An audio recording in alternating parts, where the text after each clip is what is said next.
Welcome back to another great episode of the Matrix Network, live, brought to you and sponsored by Toilet Time TV, a smear face production. Hopefully everybody's doing great. Hopefully everybody's ready. Ready, Freddy. Hopefully we have hope. Hope in your hearts, hope in your eyes. Open your mind. Keep your eyes on the prize. Open your mind. You know, that's one of my mantras. I want you to expand. That's what I always say. Now, Unfold. whatever you want to expand, that's your choice. I just want you to expand. But we have a great live for you guys today. We have some wonderful topics, as always. But before we get into all of those nitty-gritties, Elder? Well, you're being rather predictive today, aren't you, host? You're assuming already that it's going to be a great show. I speak it into existence. Oh, he's manifesting right now. Rock on. Manifest, man. Manifest. Anyway, you want me to run through some live chats? Yes, Elder. All right. Let's hit it. Iron Man says, yo, yo, yo. And yo, back to you. Welcome to the sweet show. Brian Rod was good. Everything that's under the sun. Welcome. And then we have a returning person, Ashley Ariel 89. Ashley, welcome back. Says, what's up, fellas? It's been a while. I just started re-listening to the lives on Spotify. I listen to them while I'm at work, and it really helps the time fly by. Happy to catch a live today. Well, we're certainly happy that you're able to catch us, and we hope you can continue to catch us in the future. Yes, welcome back. Yeah, but welcome back for today. Let's see, and then we got Jeremy Hannaberry is with us, and he said, my first time being able to see the whole show live in like a month. I'm happy to be here, and we're happy to have you, sir, as always. And Bill asks the question, why are you gay? Who's he talking to? I have question no for the idea. sage. But anyway, then he goes on to say, Literal Andrew plant. Dice Clay asked, how do you look at another man's hairy butt and say, yeah, I want a piece of that? It's very detailed and of you. then he says, bring back gay reform school. We can't have these sissies in the military.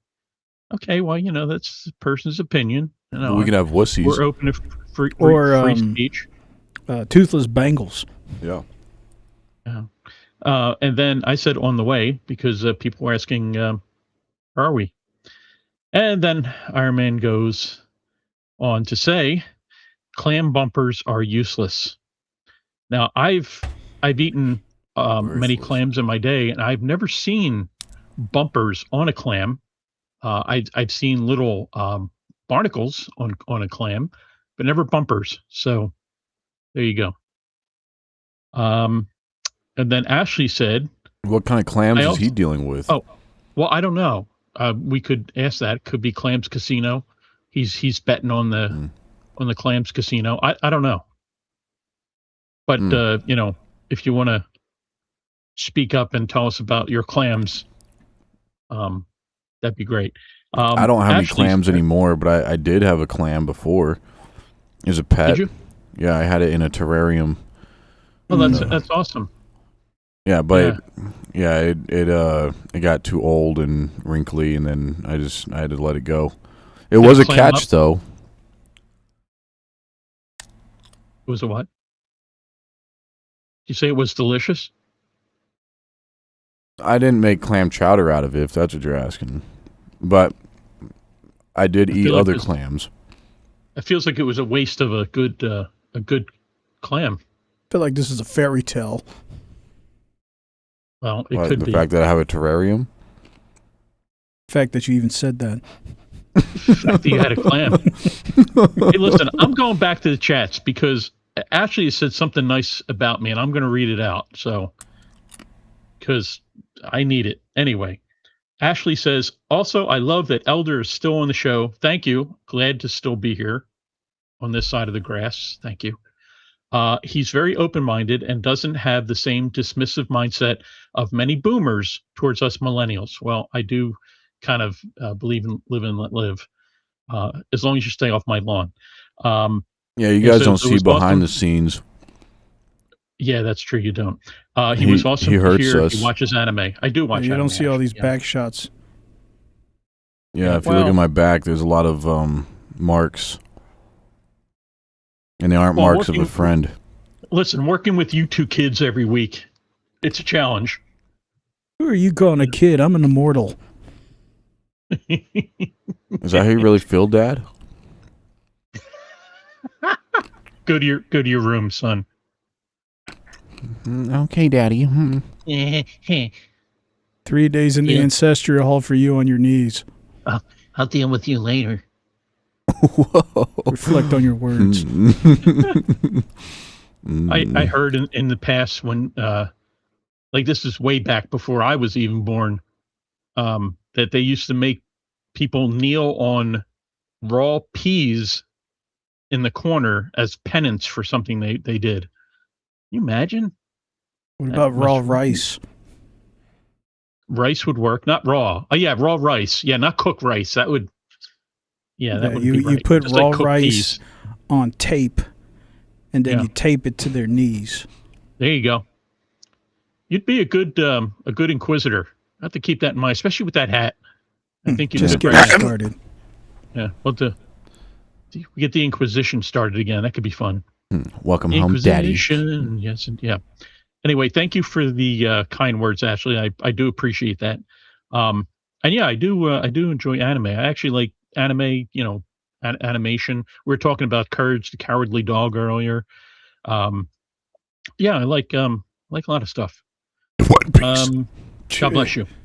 One Piece. Yeah, there you go. One Piece. Animated or live. That. I've been watching the live one, which has been kind of interesting. Anyway, then Bill says, I'll take Green Z over lazy ass millennials. Wow. Okay. Bill's on a tear today. Oh, Gen Z, right. He'll take Gen Z over lazy ass millennials. Man, let's see. And I see he also gave a super chat. Oh, let's see. Let me pop down $2. Let's hear that toilet flush. Stank clam. Hit it. I got to put my glasses on for that. Oh, all right. There we go. Here comes the stank clam.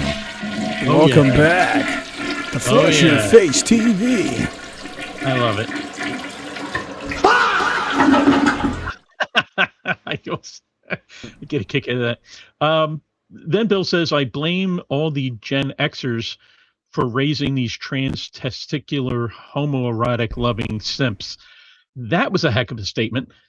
I could see that being becoming a meme somewhere.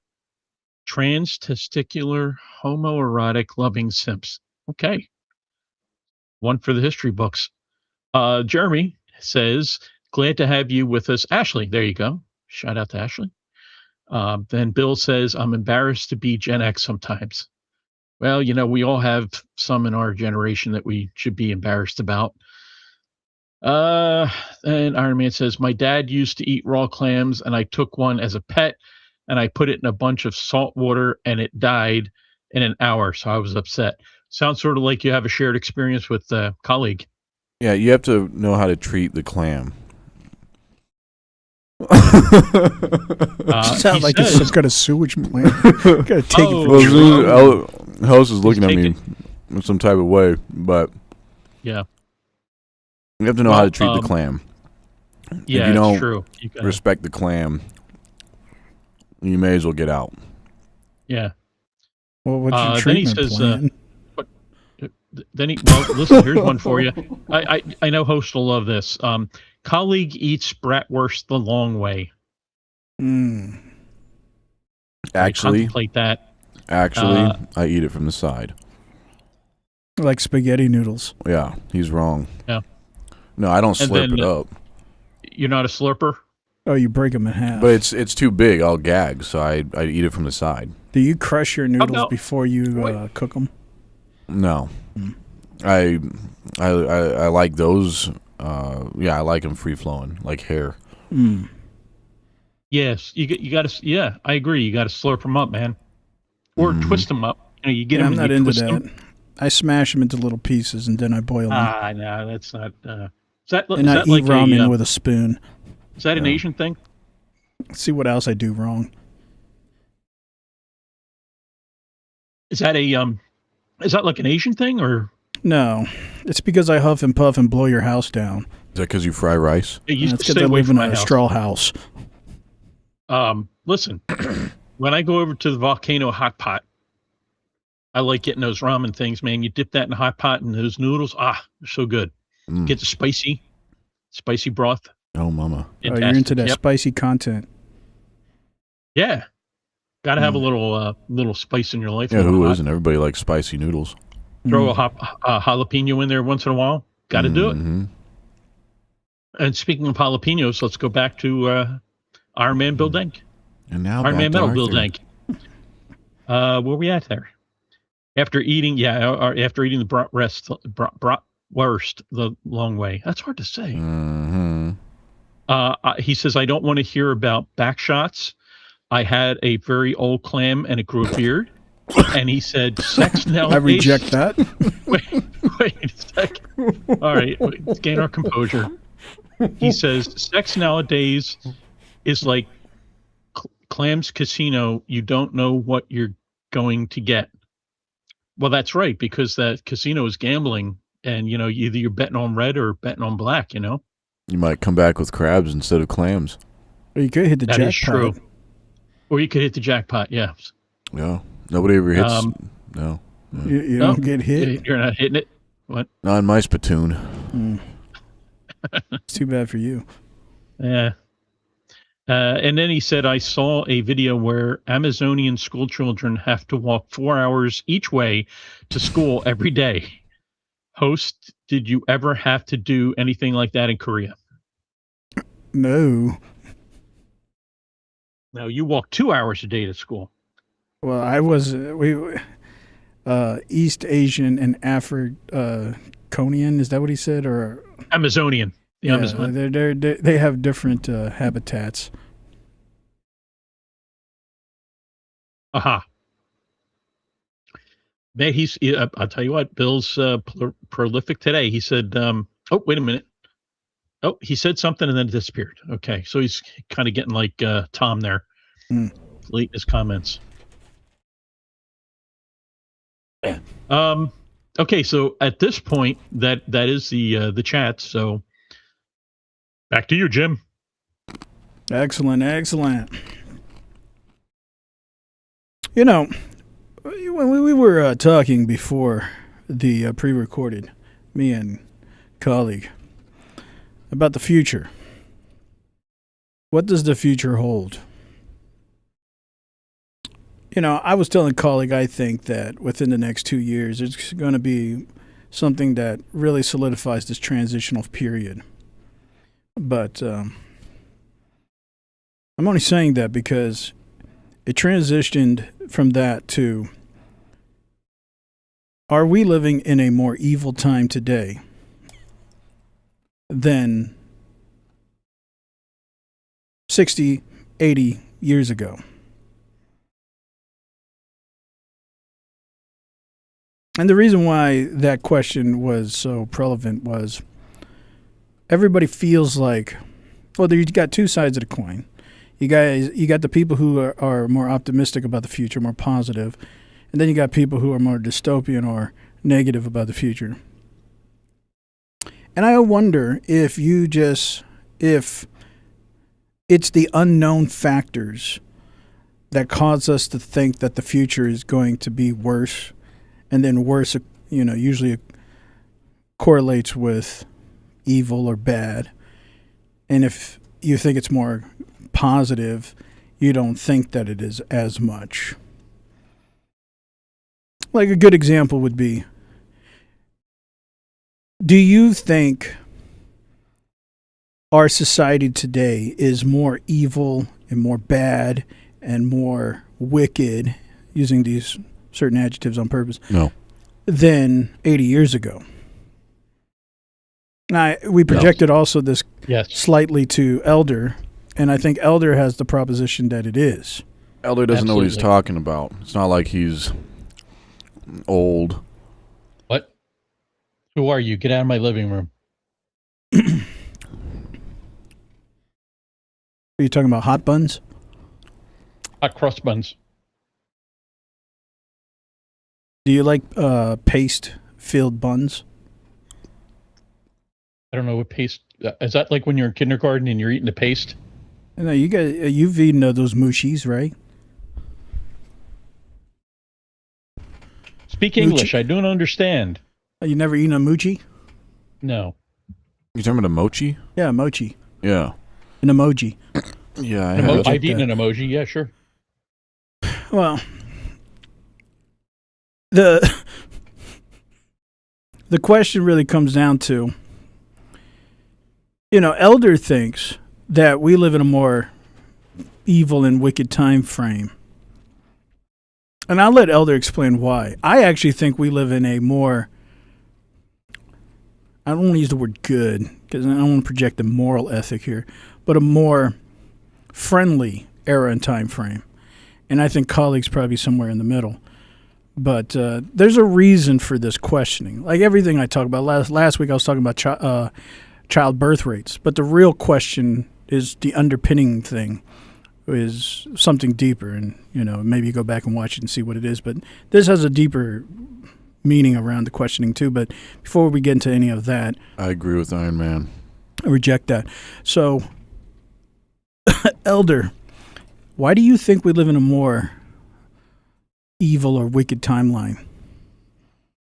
Oh, I think it's obvious. Just go on to the internet and just see what's out there. I mean, it's it's pretty obvious. Now, people might claim, well, that's just it's just ignorance. You didn't know years ago. You had no idea. But I think that does play into it. I think that there's always been evil in the world. There's no question about that. But I think that there's an escalation of evil in terms of like actions and activities, and I think it has something to do with the boldness that people are experiencing through this platform of the internet. People filming one another, doing disturbing things. I mean, there's kids out there now that will film, they'll go and attack someone at random and they'll film it and put it online. Now, first off, how much more evil can it be that you just go and attack a random person? You have nothing about this person. It's not like you have a vendetta against them or anything. Random person. You go, multiple people go and attack him or her, right? Beat them, and then you film it, right? Then not only is it filmed for to get your own jollies from watching it, you post it on the internet. Now, that certainly speaks of evil, but it also speaks of stupidity. Because if you're going to commit a crime, you film yourself committing the crime, then you post it on social media. That's pretty freaking stupid. So, I mean, the argument could be made, and I think hosts might be addressing this, that society might be getting more stupid, which is possible, but I don't think that it precludes the fact that I think it's getting more evil. I think people are just feeling more emboldened to do things. I think we're getting more selfish as a society, and that promotes evil behavior as well. Yeah, I just think it's getting worse. I do. What do you define evil as? Man's inhumanity to man. So anytime someone does something that's either harmful, I'll even go as far as saying things that are inconsiderate and rude, because we should be treating each other with respect. and at least civility, if not, loving our neighbor. Okay, but at least you can be civil to people. But I just think people are becoming more self-centered, um, and some people outright evil, just doing things nasty to people. And I don't know if it's to get a rush, to get a high. I don't know the purpose of it, because a lot of times it seems senseless. Like, it's not like they're robbing people so they can eat, and then they stab the person or shoot them or whatever. But there seems to be at least a purpose behind that. It's driven by something. I, I can't. Why would a group of young people go and attack an innocent person just for Would the it sake of filming it? So that makes no sense to me, other than pure evil. would it be rude if somebody's working at, let's say, Sonic, for example, and they're preparing food, and this Karen is, just being real mouthy, and she's just getting really nasty over the intercom in the drive-thru, and so one of the cooks cooking her food finds some white thing on the ground and puts it in the burger, and then coughs on the burger and even drops the fries in the trash can and then takes it out of the trash can and stuff like that. And then they serve it to the Karen. Would that be considered rude / evil? I reject that. Yeah. Okay. Yeah, I would, because, and I'll say this, it's not right that the person is abusive, but at the same time, we're beyond eye for an eye, tooth for a tooth. Well, what if? Okay, well, you know. maybe you don't have the whole story. What if the Karen is, talking bad about that drive-through guy's mom Doesn't and matter. her horse? You know what? No, it doesn't matter. There's a responsibility you have, especially in a public customer service role, to serve people. If you're serving food, and that food should be, it should not be tainted in any way. And it actually is against the law to do that, number one. So if they're breaking the law, it makes them a criminal. Mm. And That's I mean, would it be no interesting, different if they went out and shot the person? Listen, oh yeah, I don't, or if they threw like acid on them. You're talking smack about my mom. I'm going to throw acid on you. I mean, tainting their food like that can make them sick, and they don't know that person. Maybe they have a reduced or lowered immune system, and if they get some kind of an infection from eating tainted food, it could kill them. So then, they just literally murdered the person. So no, an eye for an eye and tooth for tooth is not. We got rid of that. That was Old Testament stuff, man. We don't do that anymore. Well, that's that's good to know. Do you believe this is a universal principle? Which is a universal principle. Whatever you said. I think there are different philosophies that people have. I mean, it's. I'm saying you. Do you believe that should be applicable universally? Yeah, I think it's something we should be striving for. And so Even the government? Don't get me started on the government. Because if you believe in that, then what happens to things like national security?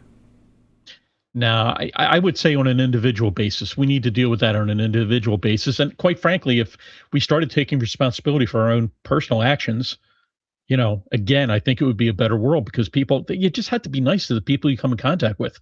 But it doesn't start like, it's a simple concept. You believe that the world is more evil, so nice people are going to be less and less.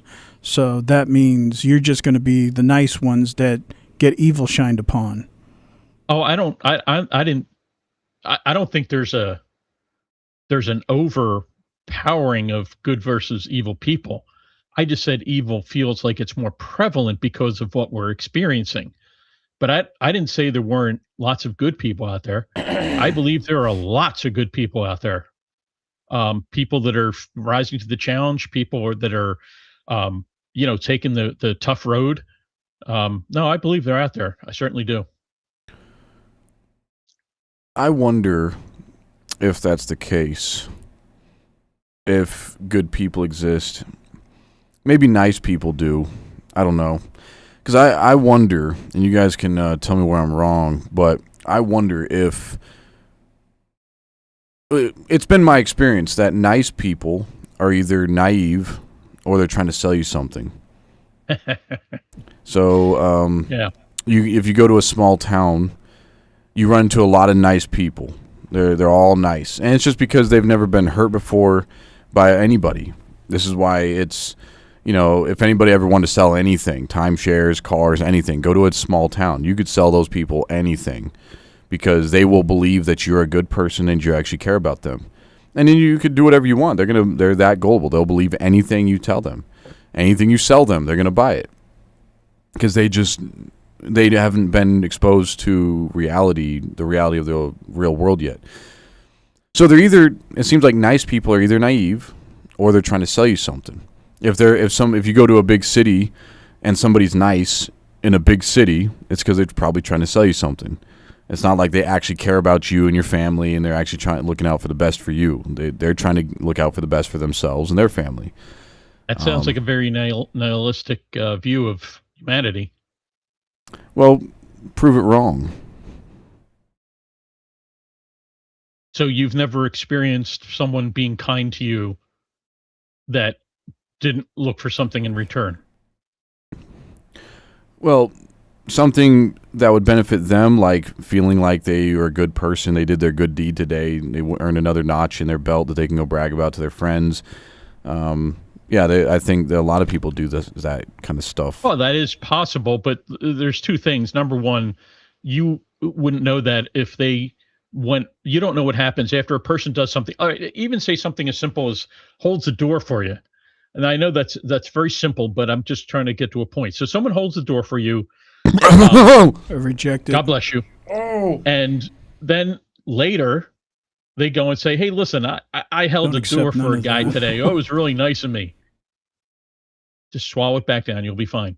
Man, it burnt my nose. Sorry, go ahead. Yeah, I know. It's a terrible thing. No, I'm just saying that you don't know what happens after that person does a kindness, whether they just go about their day and never mention it again or think about it again, or whether they go and say, "Hey, I was a nice guy today. I held the door for somebody." But what difference does it make? Someone had an act of kindness that made your day a little better because they held the door for you. Well, you know what I'm saying? So, yeah. Yeah, so the holding the door open there's just a cultural normality. The same reason that you're not going to spit in front of somebody as they're walking. There's things that we do. We walk around people instead of walking straight into them. If they're walking and you guys are crossing paths, you will slow down or you'll walk the other way, walk around them, or they'll walk around you. It's just a cultural politeness. That doesn't mean you actually care about the person you're holding the door open. Like, they could actually open the door themselves, right? Like, why do you have to open the door? Listen, I'm going to argue your point because I experienced this today, which is why I brought up the point. So I happened to be out earlier today, and I saw I was coming out of a building, and I got in my car, and as I turned around, because I was going to back out, I see a young man walking towards the door, and behind him, a few steps, is an older woman, and she's carrying a package, which obviously is heavy because you could see her kind of struggling. He gets to the door, he opens it, he goes through, and he kind of like puts his hand on it like he was kind of holding it and then just goes through, closes right in front of the woman with the heavy package. That is exactly what I'm talking about. And that's not evil. That's not evil, but it is inconsiderate because he wasn't paying attention. He could have looked behind him to see the woman struggling with the package. If he had, I bet he probably would have taken a moment to hold it for her. But because he was so wrapped up in whatever was happening in his brain, he didn't even see the woman behind him struggling with this package.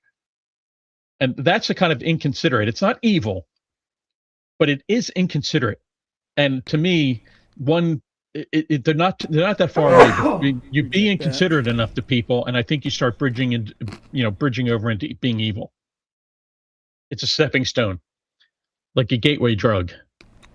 We went to a small town, me and my partner and our kids. And we went to a Goodwill there, a very small town. And we came out of the Goodwill, and as we were walking, my son was standing behind a car that was backing up. And this guy, he actually jumps out and he's like, "Hey, whoa, stop! Hey, look out!" So I look, and that guy, was doing the good deed for the day, right? And then we thanked him, and he went on about his day.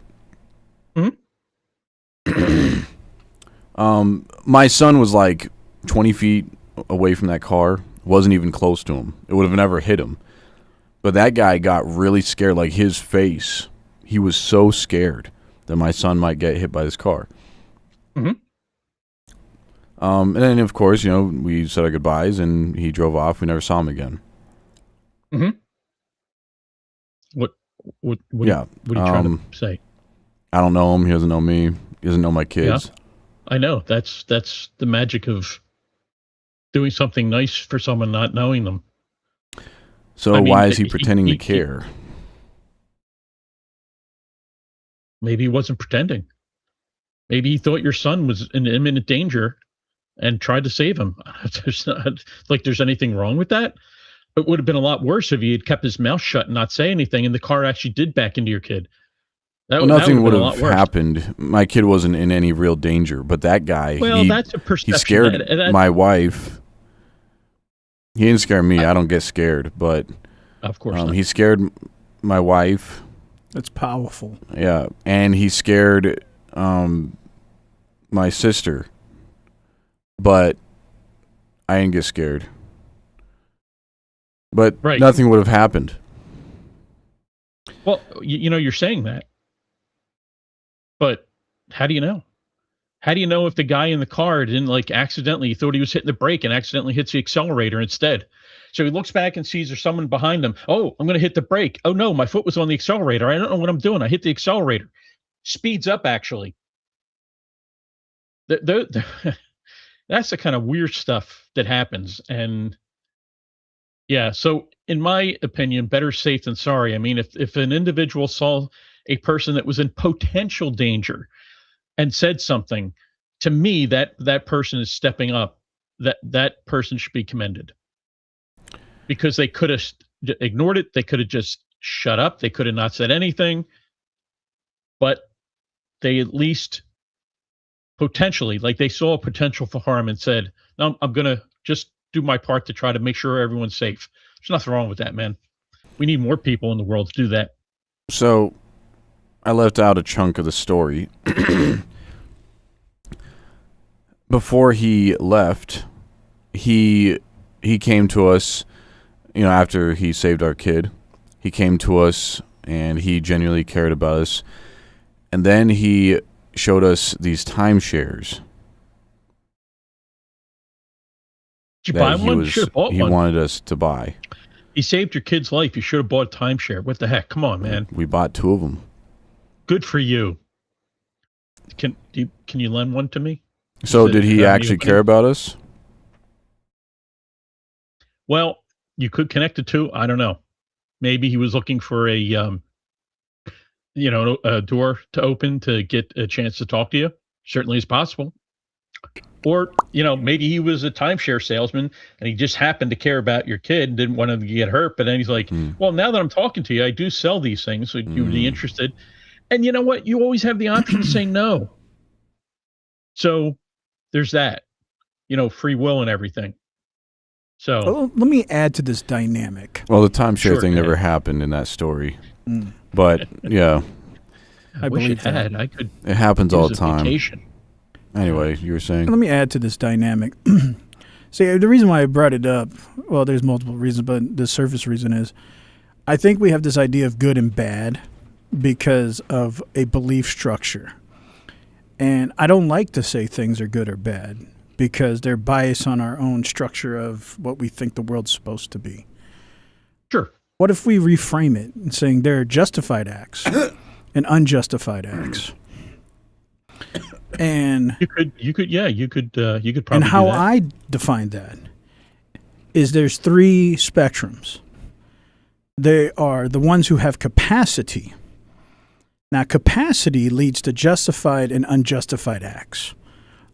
Lack of capacity, I think, is worse than it all because that is just falsehood.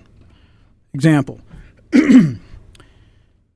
if you are capable, you have the capacity to hurt somebody, but you have enough self-discipline to restrict it, this would maybe be seen as a good thing, self-discipline, but I would say that's a volitional, justified act, and it's justified because you have the ability to hurt somebody, and you've chosen not to. On the other side, you have the ability to hurt somebody, and then you do hurt them. That could be an unjustified act. But if you don't have the ability to hurt anybody, but then you act like I'm a meek person or I'm a pacifist, I think these are the worst of people. That's where I was kind of going with it. Like if there's a genuinely nice person out there, which I think maybe they exist, it's possible, a genuinely nice person or a good person, whatever. It's not going to be someone from a small town of Smallville. It's going to be somebody who probably grew up in the city, or at least had a lot of interaction with a lot of other human beings. They've been hurt, they've been cheated, they've been stabbed in the back, and they're still nice at the end of the day. That's a real nice person. They're not naive. They're aware that you may take advantage of them, but they're still going to be nice to you. Yeah, I think that's when I would say that's genuine, but that is so rare because everybody, the vast majority seems to be you're either nice because you're naive or you're nice because you want something. I think the lack of capacity is what most people consider as a good person, which I think is a deception.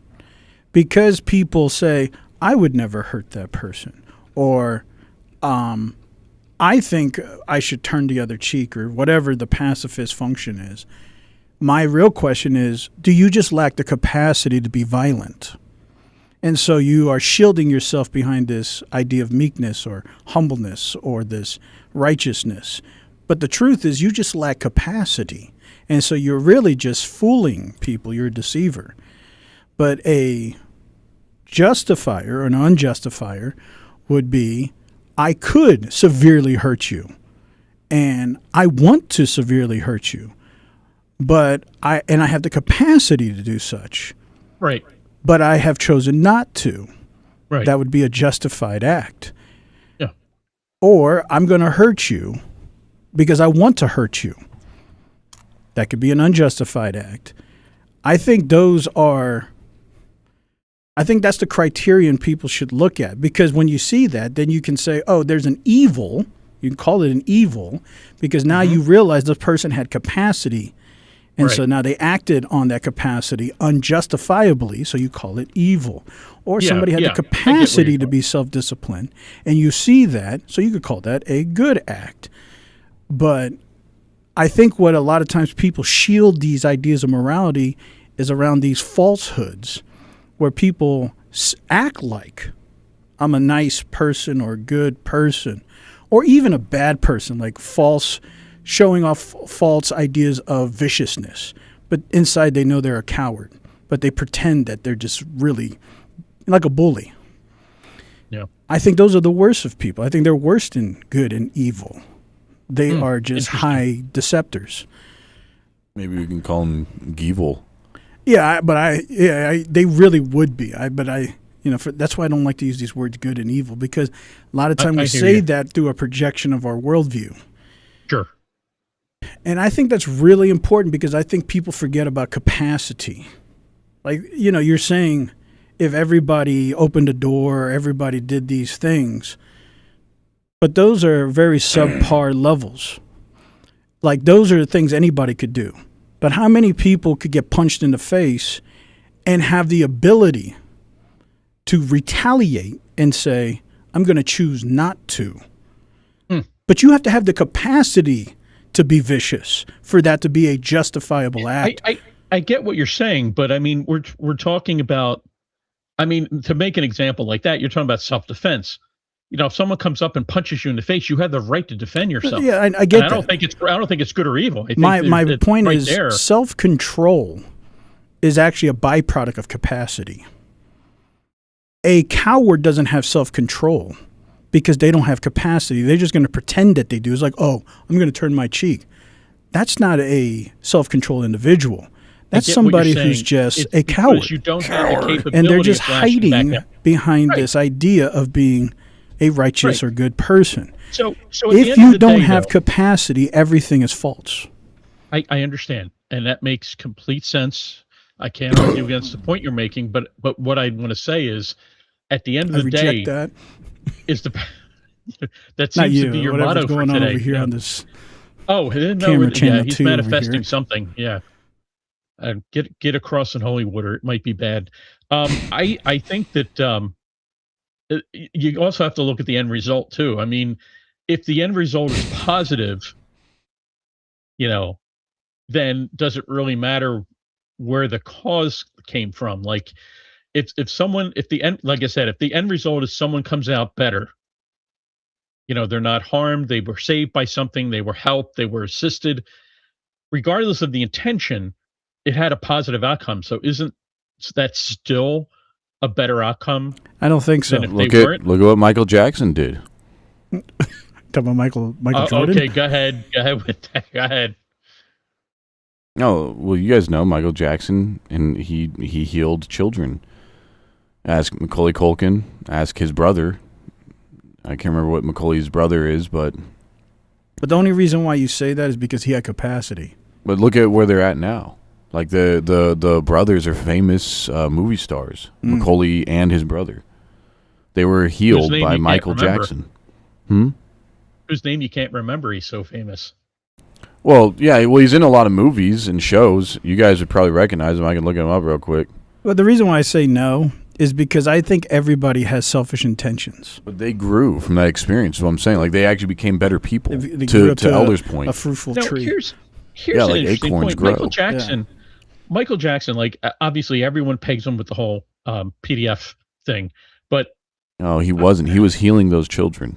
well, let's for 1 second think about a guy who was famous almost, the moment he could talk or sing, he was thrust into this world of celebrityhood, and he just kept growing and growing more famous. I mean, that's got to do something with your psyche. And it is very possible that he never truly grew out of that. He never had a chance to grow and mature into an adult. He may have psychologically or emotionally been stuck at being like a teen, or even younger. I don't know. I mean, but I what I'm saying is it possible that he could have truly cared about the kids that he like? Was it innocent? Could it have been innocent? Could it have been a situation where this was a person who he felt very alone? He felt very used by adults, betrayed by adults, his own father. Is it possible he felt comfortable around kids and he just, that innocence, he craved for that because of what he went through, that it was nothing sexual or anything about it? Is it possible? I think it's equally as possible as people, are saying he knew what he was doing and he was a pedophile. So I think, again, it's a way of looking at a situation. Well, it's like if I tell you somebody's playing the victim, is playing the victim ever a good act? Not playing a victim, no. Right. And that's because, they lack capacity. One who plays victim is always showing the idea that they're in they have taken offense and they refuse to retaliate because they want to project that I am a victim. Now, most people who have capacity, they're not going to play the victim. They're going to try to justify their actions. But those who play the victim, they're the ones who are suppressing their idea to the world. I have capacity. Like, oh no, they hit me. Did you see that? Oh, what a bad man. And they want the world to project this guilt-free. It's a free ride.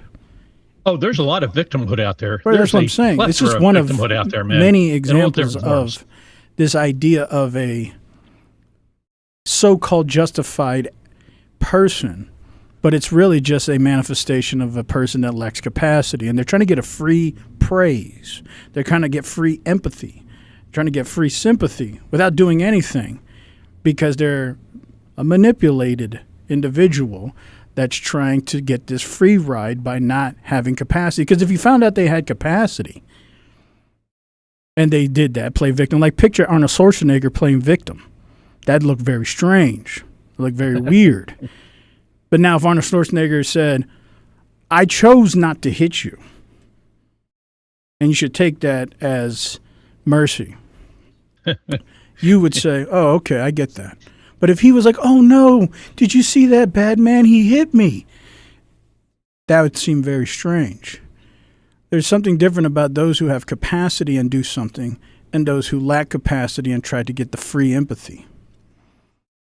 But let me ask you a question. I'm curious. So you have a 85-year-old woman, frail woman, standing on a street corner, right?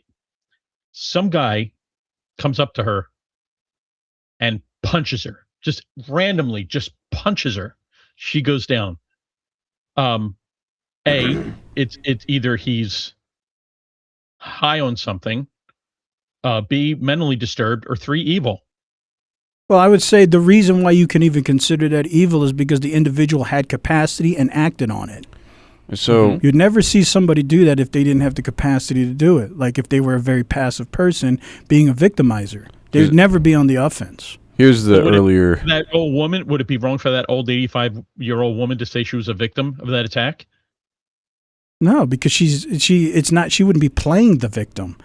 She would be a victim. She's a legitimate victim. Right. That's that. Playing the victim is falsehood of empathy. I want you to give me. I want everybody to be on my side, and I don't want nobody to know that I don't have the capacity to do anything.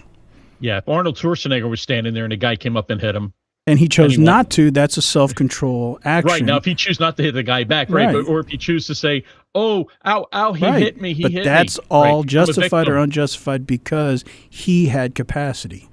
Right. Okay. I see what you're getting at now. All right. What do we do with the guy that hit the old woman, though?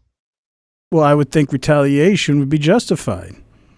We lynch him. So if or the woman like if Arnold was across the street and he came over. And, now, if the woman stands up and says, that old woman stands up and says, I'm going to be merciful to you.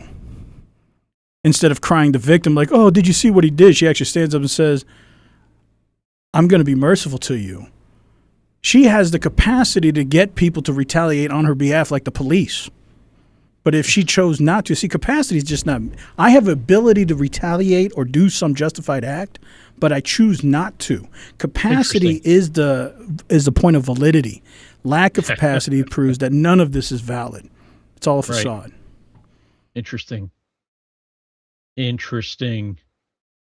Well, yeah, she would have the ability to blow him like a bagpipe. Right, but she has the capacity to do something. If she has one of those weapons in her purse, of course. Yeah, or the police or people or anything. Yeah. If someone was standing across the street and came over and knocked that guy out for doing that and then held him for the police to come, of course, then he'd get arrested for hitting the guy because you can't be a hero anymore because then you get blamed for hurting someone else. That's why you see in the movies, too, they say, all right, guy, don't be a hero. Don't be a hero. Billy, don't be a hero. Mm-hmm. Oh, Billy. Well, it turns out Macaulay Culkin has 3 brothers. I didn't know that. I thought he only had 1. There's Rory Culkin, Shane Culkin, and Christian Culkin. These guys, I've seen... That's a lot of Culkin going around.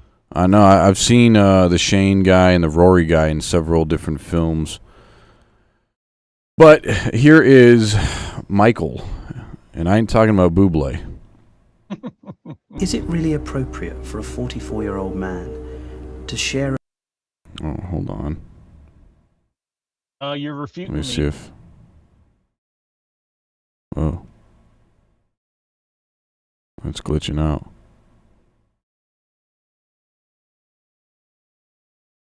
We got it. As soon as you're done this, we got to get back to the chats. It's overflowing, spilling onto my floor. I got to get a mop. Let's see if I could do this. Here we go. All right.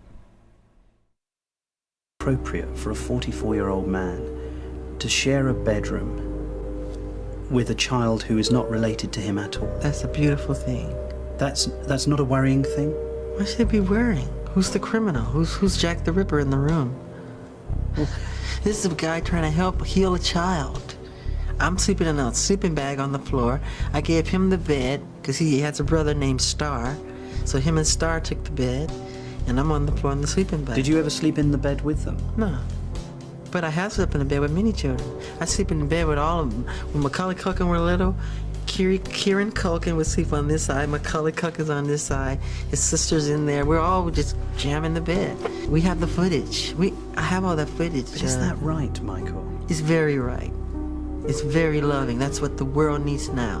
More love, more. The world needs more heart. the world needs a man who's 44 sleeping in a you're bed making with it, children. No, you're making it all wrong.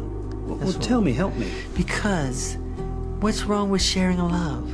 You don't sleep with your kids or some other kid who needs love, who didn't have a good childhood? No, I don't. I would never dream of sleeping. I would never dream. Because you've never been where I've been mentally.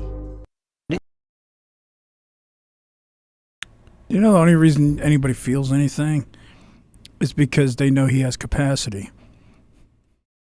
Well, the only reason he's going to get a free ride is because he's him.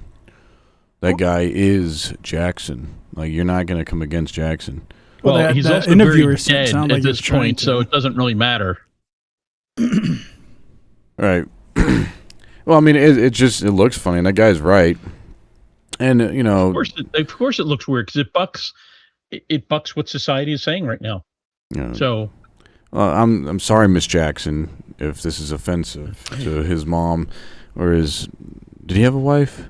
Well, this is a good segue back to the original Presley, question, which is, Presley. Do we think the world is more evil now than 80 years ago? And I would say no. I think people are more stupid today. I think people are more dependent today. And people are more compliant today. But I don't think people are inherently more evil today. I actually think people are less in the cliche idea evil today because they're more dependent and more compliant and more stupid.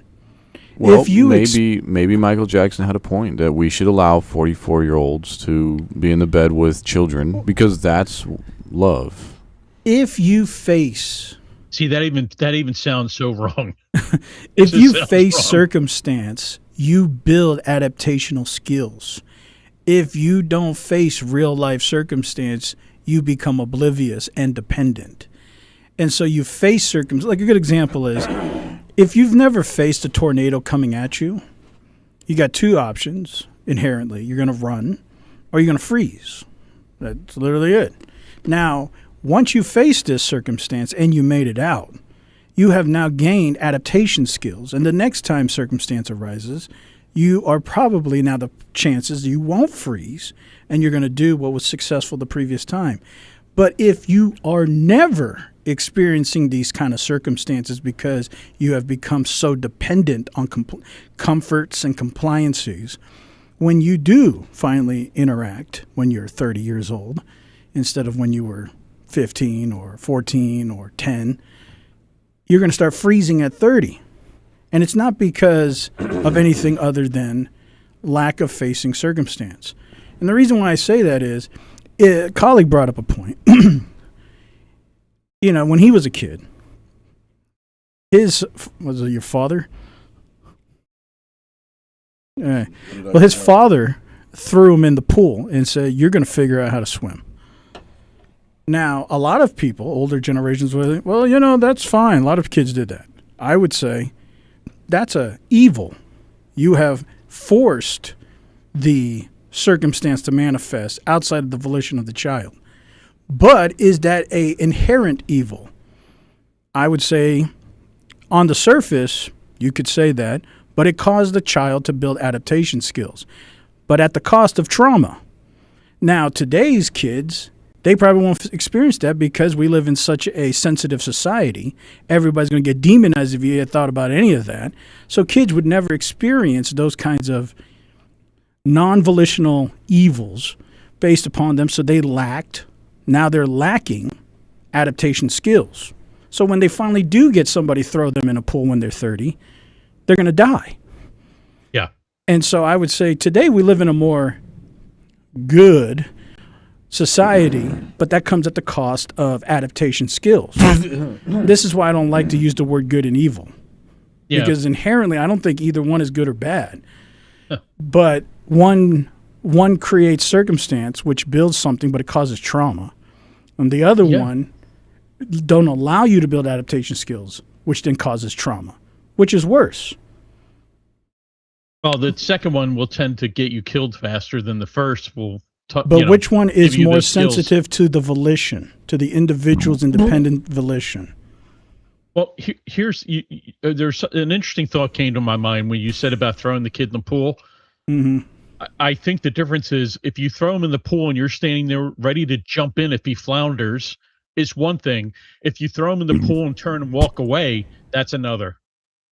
And there's a big difference between those two. But I'm saying older generations, they force their children to be into circumstances. Yeah, my dad. Yeah, and it was a good thing. I don't think my dad would have cared if I floundered. Right. Or if somebody beat you up, if you didn't fight back, you deserve to get beat up. Stuff like that.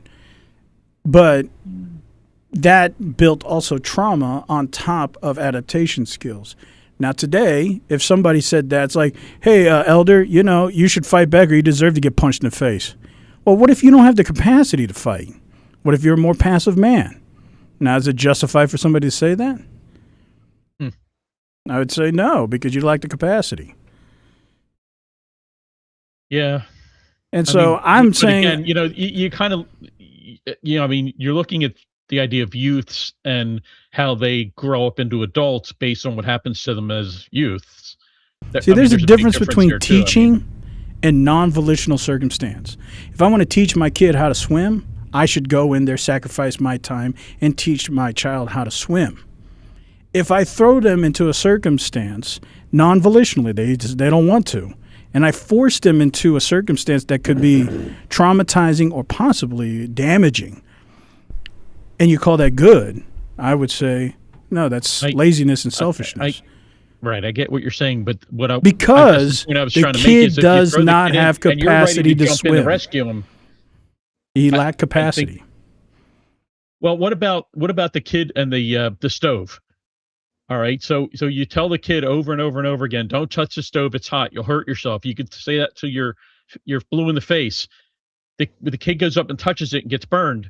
He's going to learn that one time, right, that he shouldn't touch it. But what you did not do was take that kid's hand and put it on the stove. Right. My dad did. Right. Well, see, that's what we would think is evil. Yeah. All right, but you see, we're beginning to formulate something here where intention has a lot to do with the outcome here, because there are people that care and will do things in a way that is a how can I say, a kinder way of doing things than, like, your dad may have thought he was doing good by just throwing you in the pool and letting you go, or by putting your hand on the hot stove to learn. I mean, the intention there was, I want to teach him not to do these things, so I'm going to teach him through him experiencing that hurt. Whereas I think I guess how he taught me not to do heroin. I don't, by stabbing you with a needle. I don't want I don't want my kid getting his hand burned. I don't want my kid drowning. But like, there are people that aren't going to do that extreme. Like, you're right, host. Teaching your kid to swim is the best way to do that. Some people just love harder than others. Well, let me posit another thing. The reason why things are different is because opportunity. If I give my child opportunity but don't restrict their volition, that's a lesson. If I fake opportunity and force, that's abuse. So let's use the stove thing.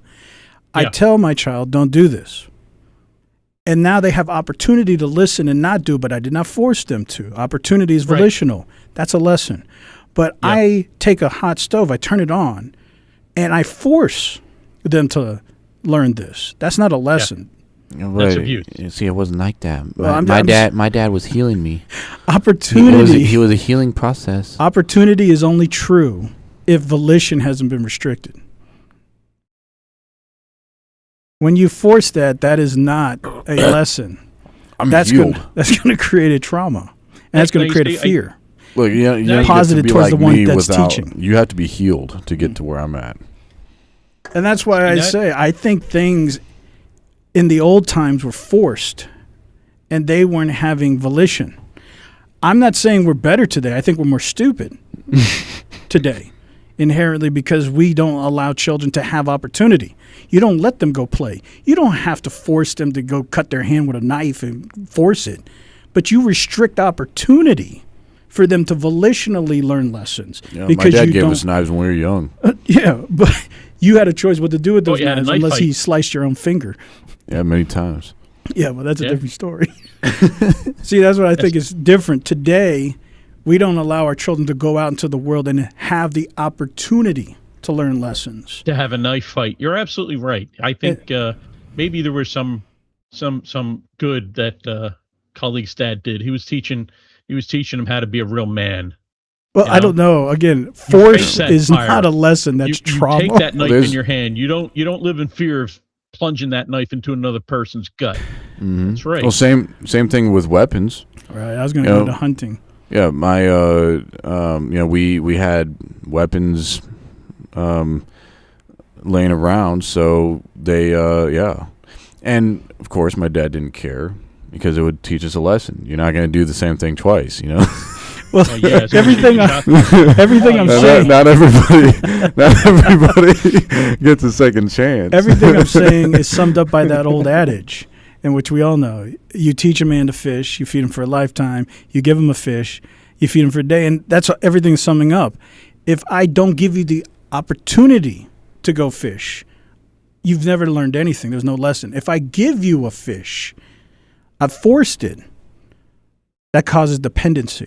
You've learned nothing. But if I give you opportunity to fish, and then I'm there with you, that's a lesson. Now you learned something. So there's a difference. There's another version of that adage that I like, and it's if you build a man a fire, he'll be warm for a day. But if you set a man on fire, he'll be warm for the rest of his life. For eternity, especially if he goes to hell. So there you go. I just think people don't realize these things inherently. They've forgot these things, that I haven't forgotten. capacity and opportunity go hand in hand, and that's what we're trying to teach all our children and all people. I want to give you opportunity, and I want to build capacity in you. And capacity only comes from skill. But you can't learn to skill without opportunity to make mistakes and learn. So that's the building of capacity, but I need to give you opportunity, a free volitional opportunity to practice your skill.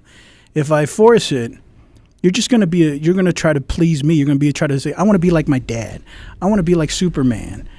Yeah. You don't ever have an opportunity to enhance your skill set. And I think that's why we became more stupid in our generation, is because we don't allow opportunity. We're so shielded. It's a good point.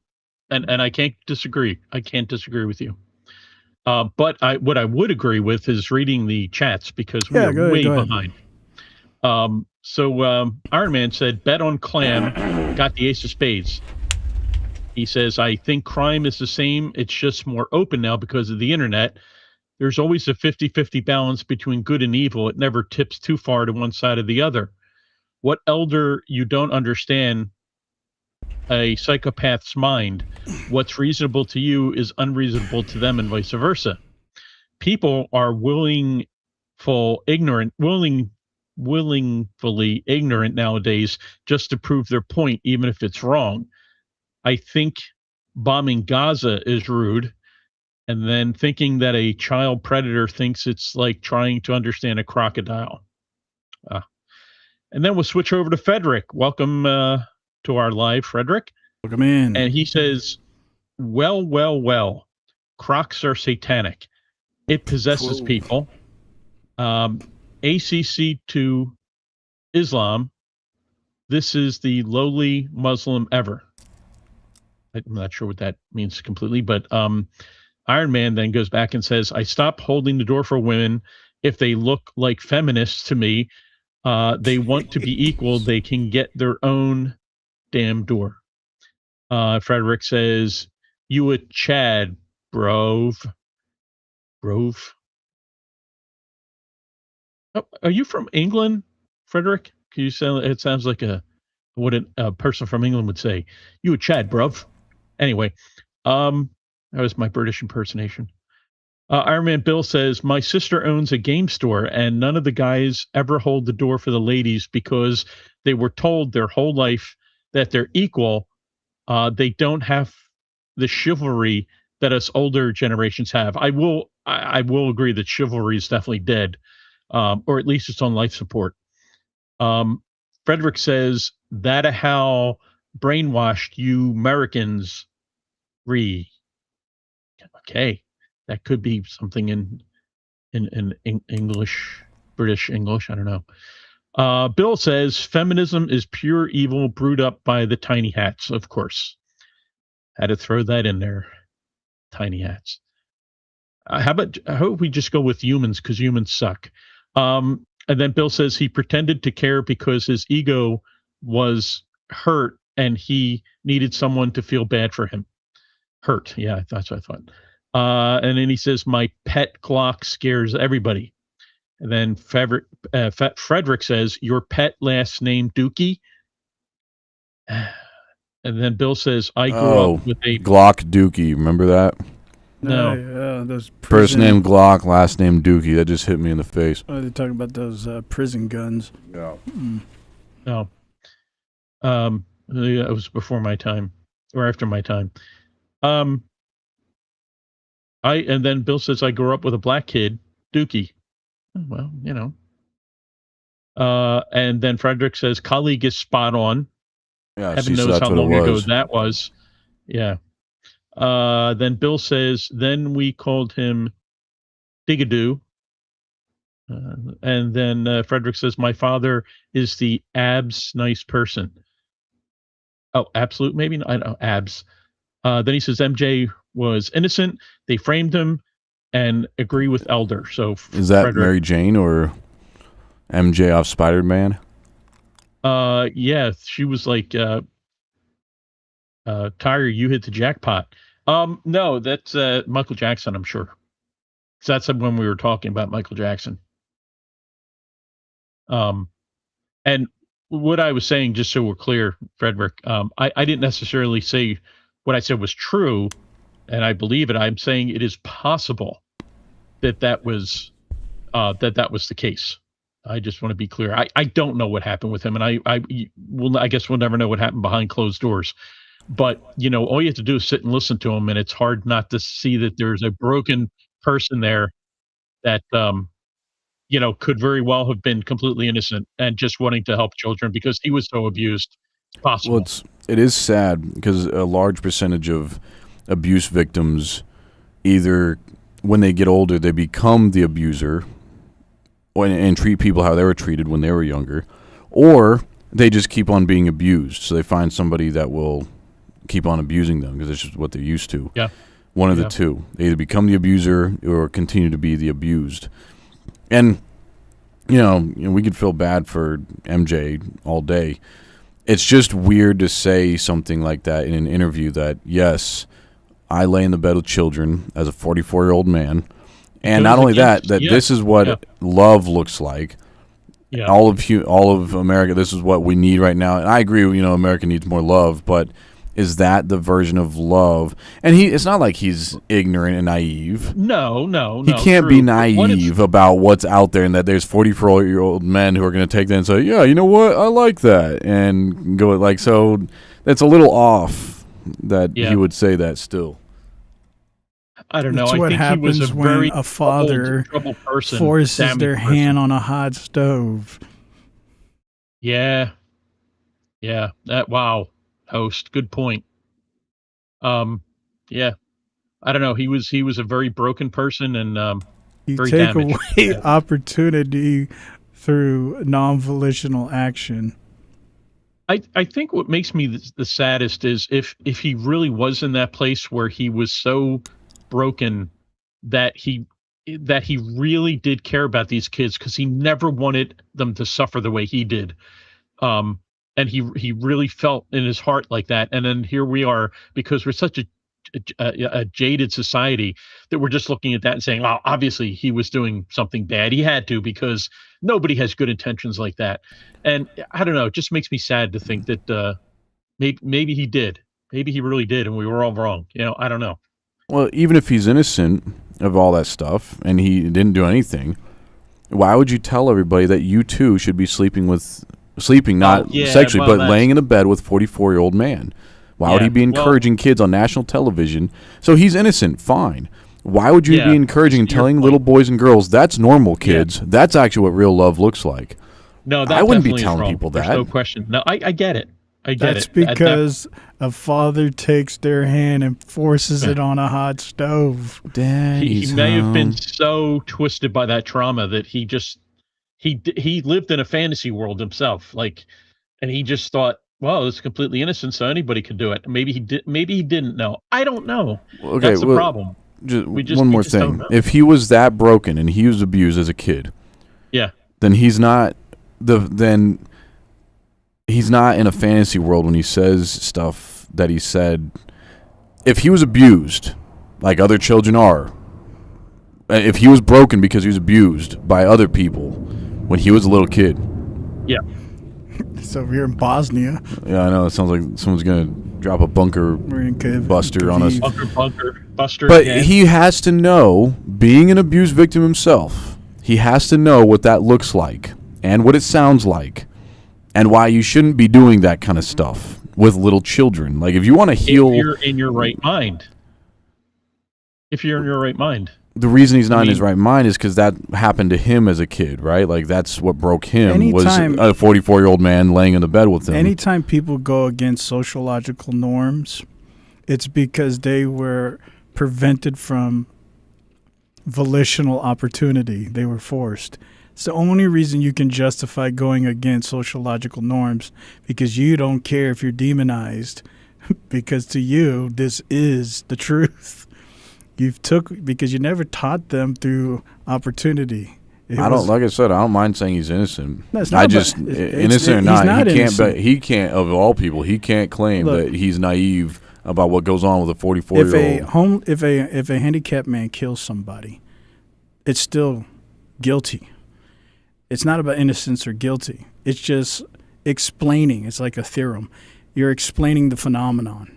The phenomenon is some guy who's 40 years old wants to tell the world that other 40-year-old men should sleep in beds with children. That's the phenomenon.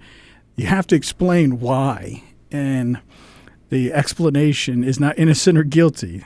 That's a guilty cause of keep in degradation of sociological norms. Although he did follow that up by saying, what, you never had your kids sleep in your bed? And then he said... But then he projects it to every kid. Yeah, your kids. I can sleep in the bed with my kids, and even that's weird. See, and that's weird for me because I'm also broken. If it's weird for me, it's weird that it's not weird for him. First of all, off top. Secondly, this whole thing, I forgot. It's actually normal for people in his stature in that time frame to talk like this. Like Elvis Presley saying about this kind of stuff with children in his songs. Did he say he'd sleep with the children in the bed? He makes a lot of innuendos and sexual remarks towards underage children. He wouldn't say in his songs. We have that even in the rock and roll of like the 70s or songs. She's only 17. Shows how much hand was forced on the fire. There's actually videos of Elvis dancing with underage children and dancing sexually and looking them up and down. That was just the cultural norm of that time period. But so you could say stuff like what Michael Jackson said and get away with it in that time frame. Nowadays, though, we're not naive anymore because because of the internet, ignorance is fleeing. It's hard to escape knowledge now with the internet, so prevalent as it is. Well, I don't know if it's ignorance as much as social collective compliance. We fight so much for independent compliance. We're overly sensitive. It was normal in 1930, 1940. Nobody's thinking about sleeping with a bunch of little children, even though nobody said it, nobody had to say it, or if people did, nobody was still thinking about sleeping with your neighbor's child.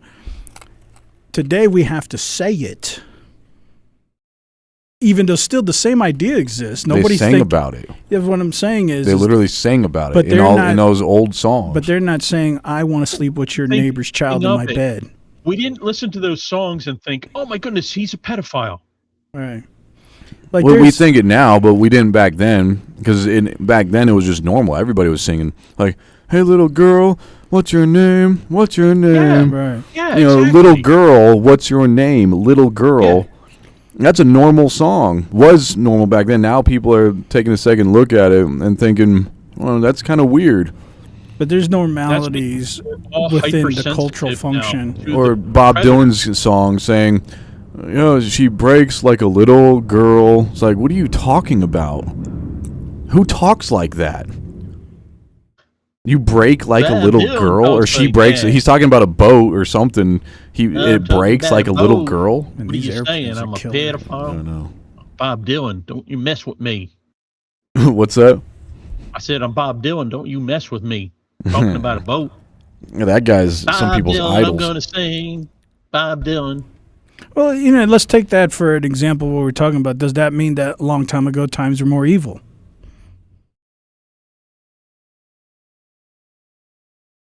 Times were more innocent. Maybe evil was more normalized back then. That's what I'm is saying. what you're If saying. people think today is more evil, well, then what do you say back then when they were trying to normalize innuendos of pedophilia? I don't know. Anyways, that's why I think people have to see getting out of this mindset of good and bad comparative to justified, unjustified acts. And I think that comes to capacity and volition and opportunity.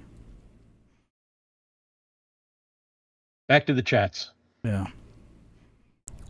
Like I'm trying to give a formula that you can apply in every culture from the beginning of the world.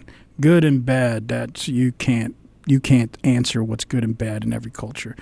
But you can justify through capacity and opportunity and volition in every culture, every civilization. I reject that. That's a new phrase. How about I rebuke that? It might be better. No, I'm not getting religious. I just reject that. You reject it, I'll rebuke I don't want it in my There you mouth. go. All right, let's see what the our friends out there in the internet have to say. Bill says MJ and Michael Jackson was set up and killed for his music library. He owned the Beatles, Eminem, many music catalogs. That it's true. That's kind of a scary thought, but you never know. Then he says, "Oh, here he goes. Small hats are pro at victimhood." Oh, Bill. All right. Then Frederick says, "Coincidence. Last week I saw the whole documentary. Oh, I guess the that one that's out on Michael Jackson, right? I have not had a chance to see it. Let's see.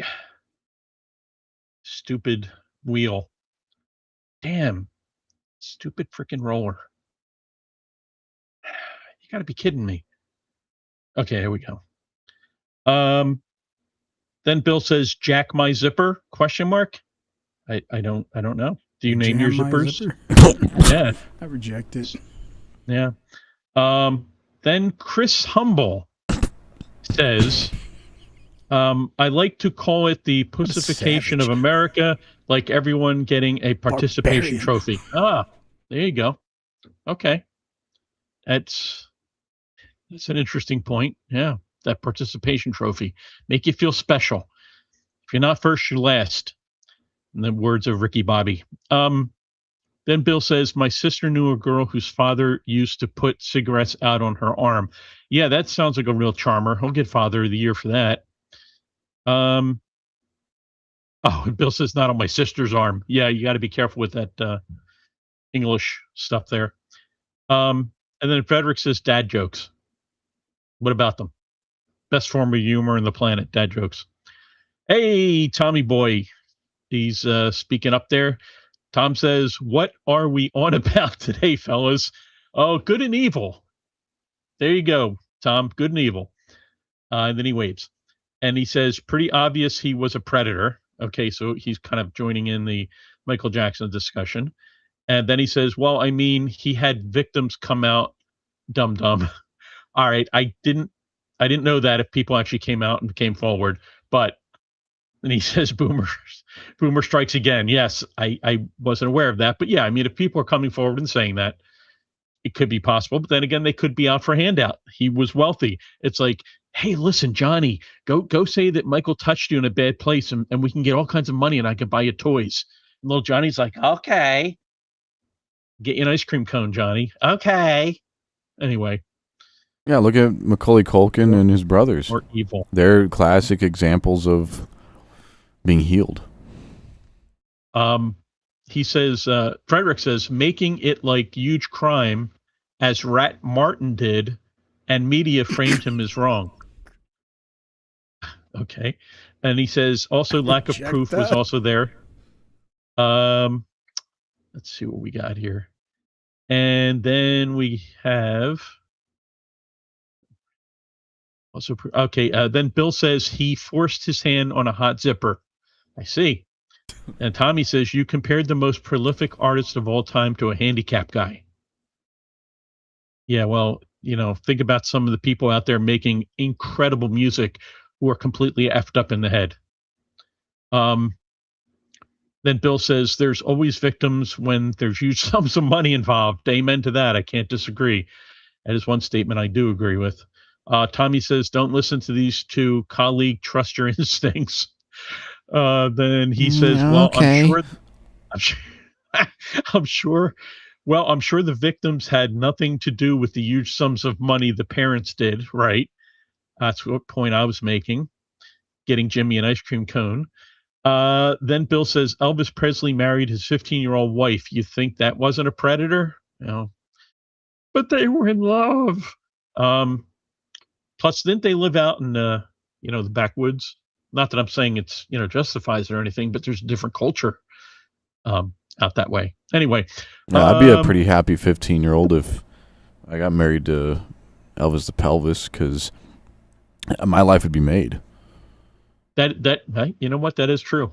Like who can actually say they get to retire at 15? I reject that. Yeah, and then you have your daughter marry Michael Jackson.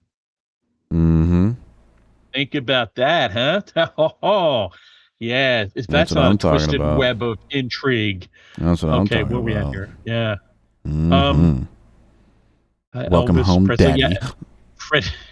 Frederick says, LOL, what? And Tom says, it's not because people are sensitive, stupid. Explain why people don't care about what rappers say then. Okay. Then Tom says, nope, he definitely was Bill. And, he definitely was Bill. Then Bill says, okay, did you get a finger in your hiney?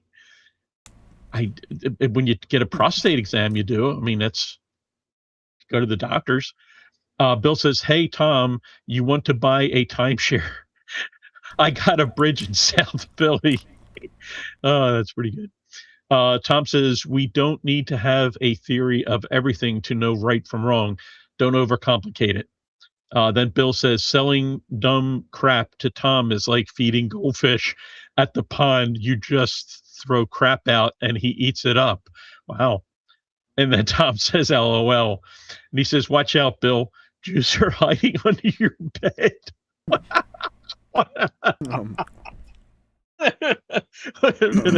He says, Jews are hiding under your bed waiting for you to get a good rest in. Yeah, they're going to heal you. Then Tom They're says, probably 44 years old. They came out when he was dead and had pictures of him being present when they were kids, and Michael wasn't dumb enough to go after Macaulay. Then he says, if you see Michael Jackson and don't see a modern day trans predator, you're a moron. Doesn't mean he didn't get his library robbed from him. Oh, I see your point. In other words, yes, because he was who he was, he still got robbed. And that Probably got robbed by the people he hurt. I mean, healed. Yeah. That, my friend, brings us up to date on the chats. Is charity ever bad? It could be you bring an enabler. Yeah. Yeah, like if you give Hitler a handout. So it's bad. If you No, give not Hitler a always. handout. Well, why do people always bring up Hitler? Well, it's he's like fine. this iconic evil guy. Nobody debates if he's evil. And I mean, I guess we could say Dahmer. If you give Jeffrey Dahmer There are a lot handout. of undebatable evil people in existence. You know. Yeah, I guess okay. Not- if you not that I don't- give Donald yeah. Trump a handout, yeah, then it's bad. Because he doesn't this is need a a handout, for weighted one. thought. He's if you- giving people a chance for $100 You got to tear back some of $1,000 the personal layers here, but is to charity get ever some. bad? Yeah. No, Because charity what- in of the first itself metric, isn't. But if you're enabling people, it's bad. the Yeah. first metric everybody talks about is what you guys are saying. Let me project my constructs of good and evil, and then justify the charity instead of it on its own. Is charity itself ever bad? You can't make simplistic statements like that and then get a binary answer. Well, I would say, because this goes back to the root thing, like colleague would talk about is there such thing as good people? That's the premise of my analogy. You know, like what Elder's saying though, you're asking a binary question for a non-binary answer. Well, this isn't gender specific. No, it doesn't have to be. Oh, Even that's too linear. Well, Well, do you want a non-binary answer or a binary one? Hey, if you want to provide tree people, pregnant people, whatever people, You have a problem with inclusive language? no, I don't. I'll talk about it. Doesn't mean I have to accept it. Okay, Knowles. Yeah. You know, it's interesting though. You Talking about I would even say, Seminoles? when you talk about evil, are people good? I think we've talked about this in the past, and my opinion is everyone is fallen. So in their core, What do you they mean by want to be fallen? selfish. We've talked about this before. You have an I'm audience. not gonna rehash. I know, but most of the people in the audience have heard this as well because it's, you know, it's mostly the same folks, God bless them, that come back week after week to listen to us ramble on and on. The point I'm trying to make is I believe that people are failed. They're fallen, but they try to do good. So it's an effort to do good. I don't think people are naturally good. I think they make an effort to do good. Because our natural compulsion is to be selfish, and you can see that by looking at any kindergarten playground with the kids playing out there. Before kids are taught to share and to be nice to others, they're selfish and they think only about themselves. Like this question I'm That about is to the ask is nature of very humanity. particular to you because of your more pacifist mentality, which is fine. I'm not judging that. I wouldn't Is classify there myself any- a pacifist, just so you were Well, clear. I get not that. a pacifist. I'm saying Yeah. because of that mentality, this was Yeah. more specific to you because what I'm about to ask, a lot of people would quickly say the opposite. Is torture Okay, go ever good?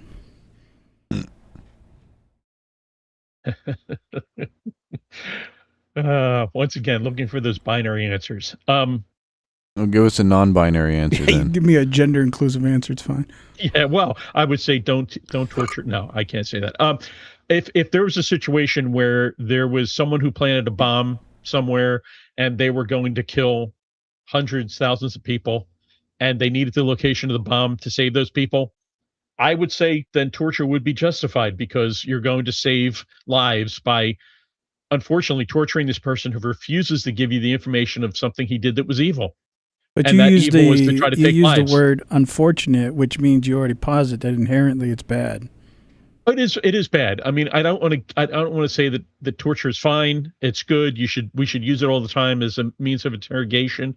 No, I think it's a last resort in desperate situations. So if Hitler was starving and thirsty, would it be unjustified for me to give him some drink?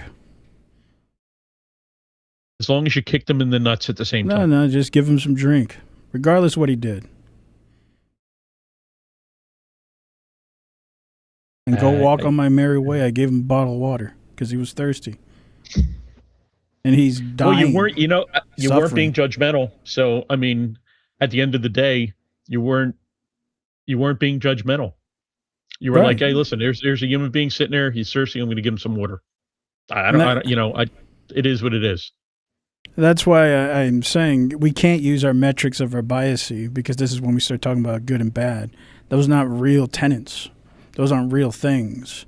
Yeah, but every single human being is going to be biased. Well, There's no way not you don't to have be to biased. be if you calculate the idea. You can say this is a justified or unjustified act. I think, now, host, we know you are a very unique individual and human being. Your mind is a beautiful thing, but I'll most take that honor. human beings, I accept that. it's meant as a compliment. It's meant as a compliment. Most human beings don't have the capacity to analyze things the way you do. And I think if you look at the old bell curve, you're going to see most people are just kind of like, they just don't think about. No, don't step on my cat's trying to step on the keyboard. I don't know why, but it's one of those things where most people don't put that much thought into it. Honestly, they don't. So then why do they care so much about ethics?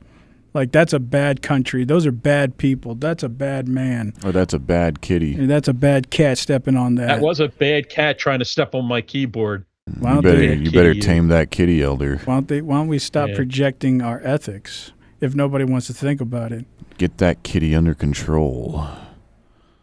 Well, I mean, then you're starting to talk philosophy, and then you get into religion, and again, these are when you try to project something other people should do. That's when I think you should think about it. If you're doing something on your own, you never project anybody should follow you. Oh, who cares? But the moment you say other people should follow your idea, then I think you just bared responsibility. Like a teacher, like a son and a child. If I'm going to teach my child something, I have bared the responsibility of now what I'm transferring to my child, because they're learning from me. Yeah, which is why people grow up bigoted. Well, that's what I'm saying. If we're going to project morals, we should probably think about it if we think others should follow it.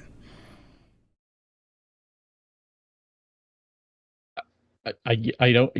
Yeah, I guess what are you trying to say? Because so many people say, like our beginning preface, we live in a more evil timeline or good timeline.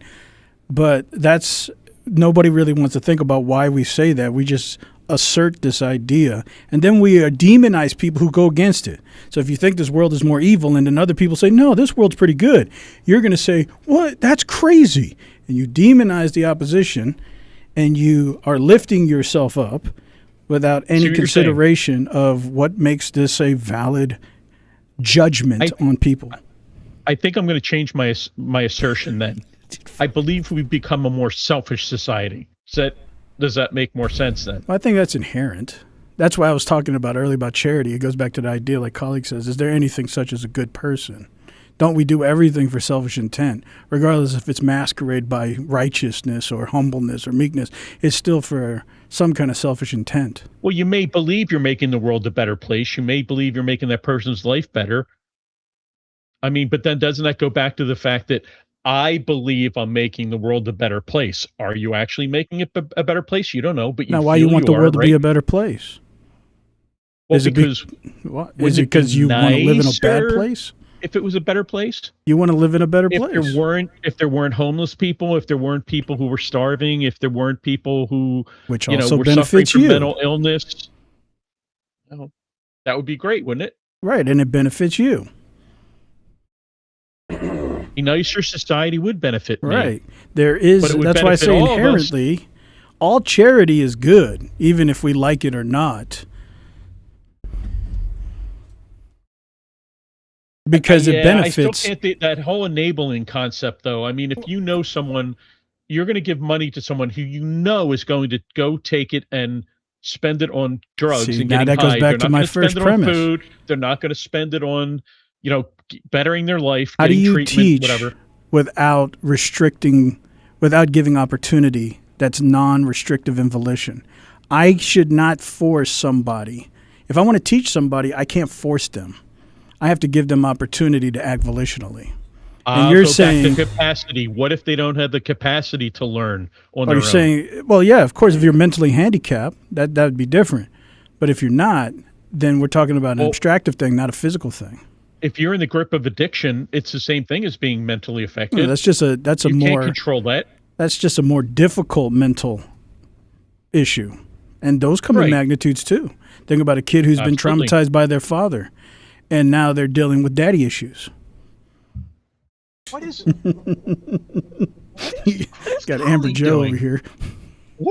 what is he doing? I don't know. Anyways, that's why I it's very tough when I think about these things, because every time I hear people, it's the enforcement that my worldview is the right one, instead of seeing there's something that's a lot more simple. But I think McLaughlin's probably thinking I'm overcomplicating things. Well, Like, I never feel bad doing Yeah. charity. I don't care what they do with it. I don't care what people do with it, because I am not responsible for their enablement. Now, if I have a group of people and I feel responsible for them, now I feel the responsibility to not enable them, because now I'm inside the group where I'm going to be teaching them with opportunity. But when I give charity outside of my people group, I still think that's good regardless what they do, because I'm giving them opportunity. Every time somebody gives somebody's opportunity, I think that's good, because it's an opportunity to learn.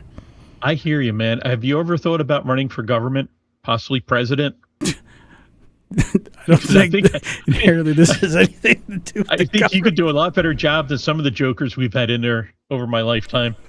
I think this has everything to do with the government. I just think people need to take advantage of opportunity and stop caring about what people will do. I think people need to take advantage of other people. Oh wait, they already do. Hey, colleague, you'd make a pretty good vice president. We could that could be a ticket for 2028, man. The host colleague ticket. But there's I'm willing always to back your it. people group, and then there's the rest of the world. Yeah. Your people group, yes, you have a responsibility. That's a higher level. But outside, you're just giving opportunity, because people are human inherently. So what would you be, Elder, if host was president and I was vice president? What would you be? Minister of Information. A minister of truth. Can I have that position instead? Yeah, we could give that to you. You can have that. Why don't you be the president? Yeah. You're the old guy. Yeah. Oh, that is true. People would be more likely to vote for me, especially if I wait. Will I be over 70 by then? No, I'll be 69. Anyway, yeah, people might vote for me because I'm old, because they tend to like putting old people in there. And then you guys could be on my cabinet. You have something that I don't have. An A upper beard. crest. No. A really pretty kitty. Why, thank you.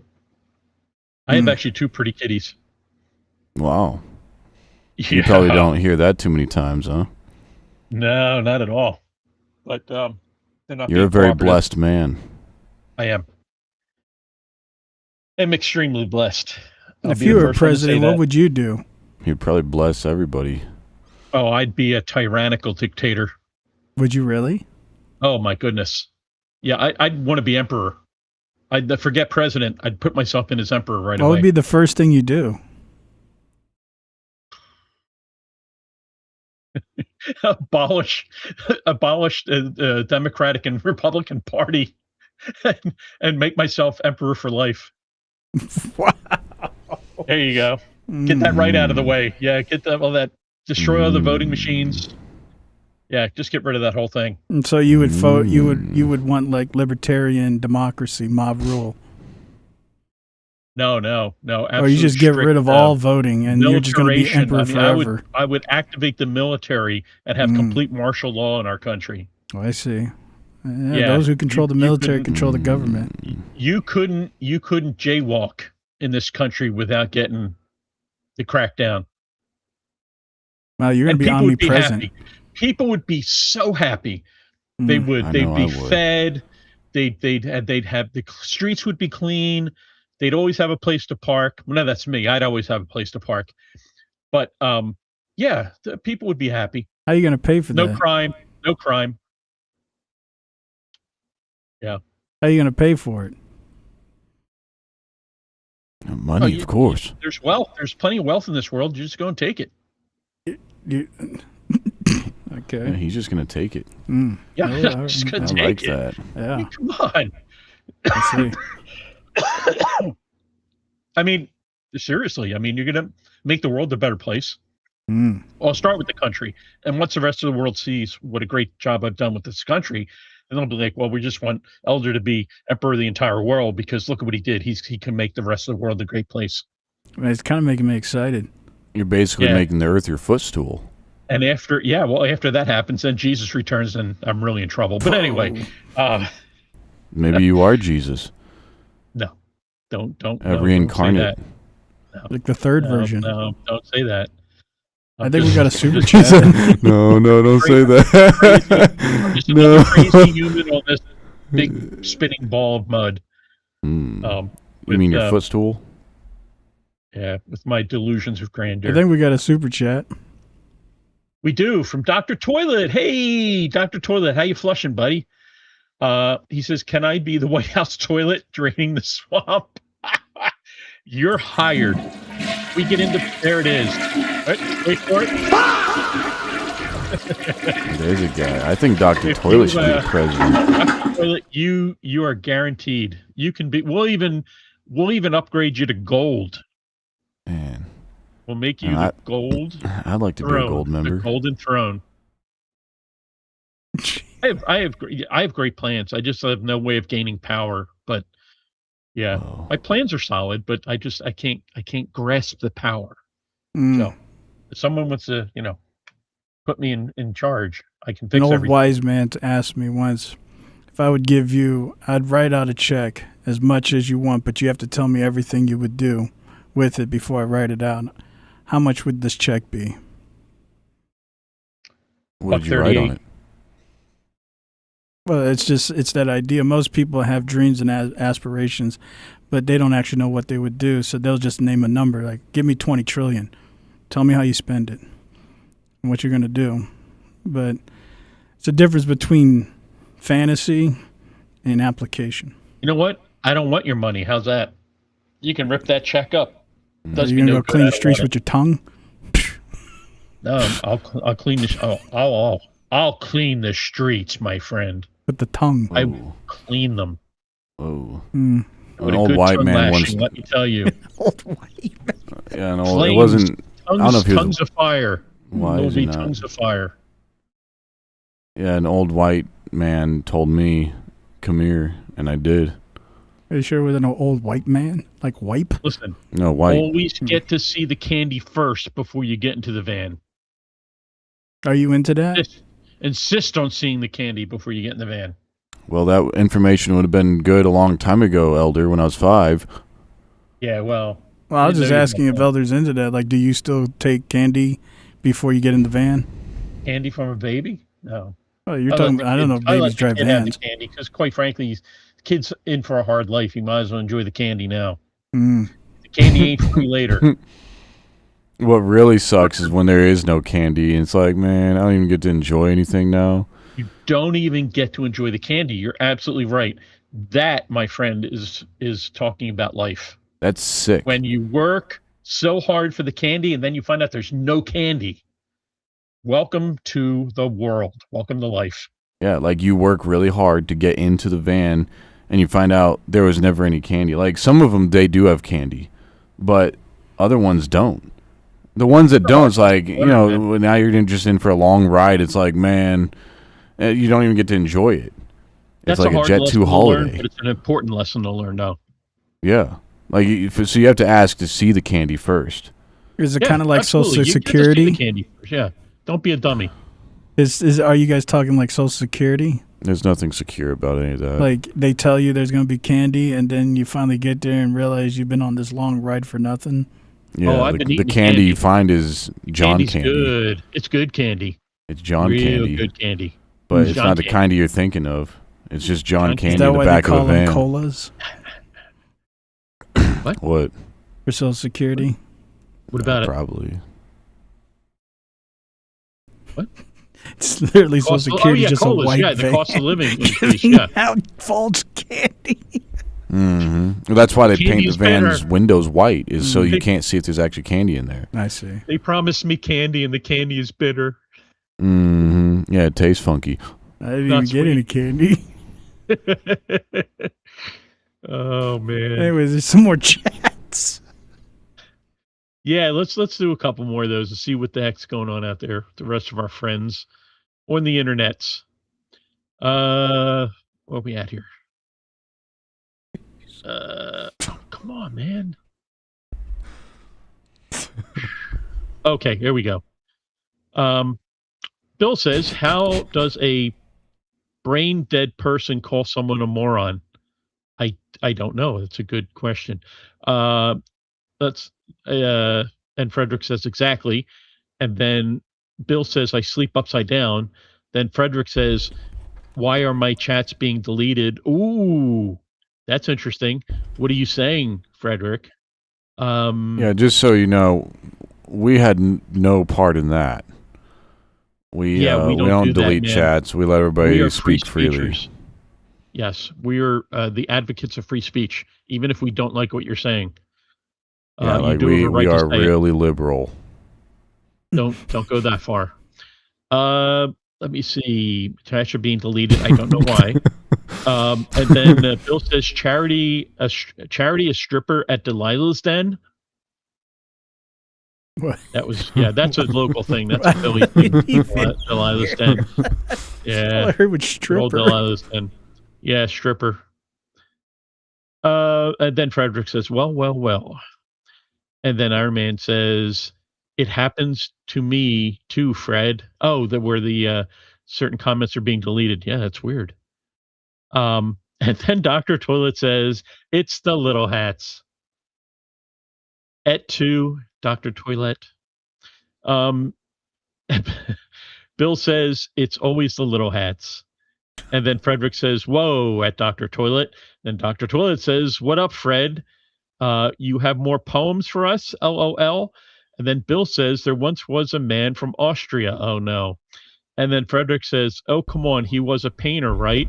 And then Bill says, first you have to believe what they say about the Austrian painter and then go buy him a beer. And then Frederick says, Jack's son, with a laughing, crying emoji. And then Bill says, host, I think he's trying to say you're special. And then Bill says, showing 11, host. Then Frederick says, I don't have a mustache like that. Oh, that's not a mustache, is it? It's like, That's what my there were psychologist told me when I was tears coming 15. out of He's the like, you things. know what? You're special. you're special. Oh, I thought you were talking about And- like your mustache. Like, yeah. I reject that. Like he said, I wish I had a mustache like that. Rebuke that. So Bill you're says doing Iggy- you're doing a checkup. He's like, wow, I wish I had a mustache like that. If you did, I'd reject that too. Bill says, Diddy that kitty. Then he says, I knew a girl who had a Hitler mustache downstairs. It looked like a horizontal landing strip. Bill, you should write a book. Not that I think anyone would buy it and read it, but maybe it might be good therapy for you. Frederick says Diddy issues.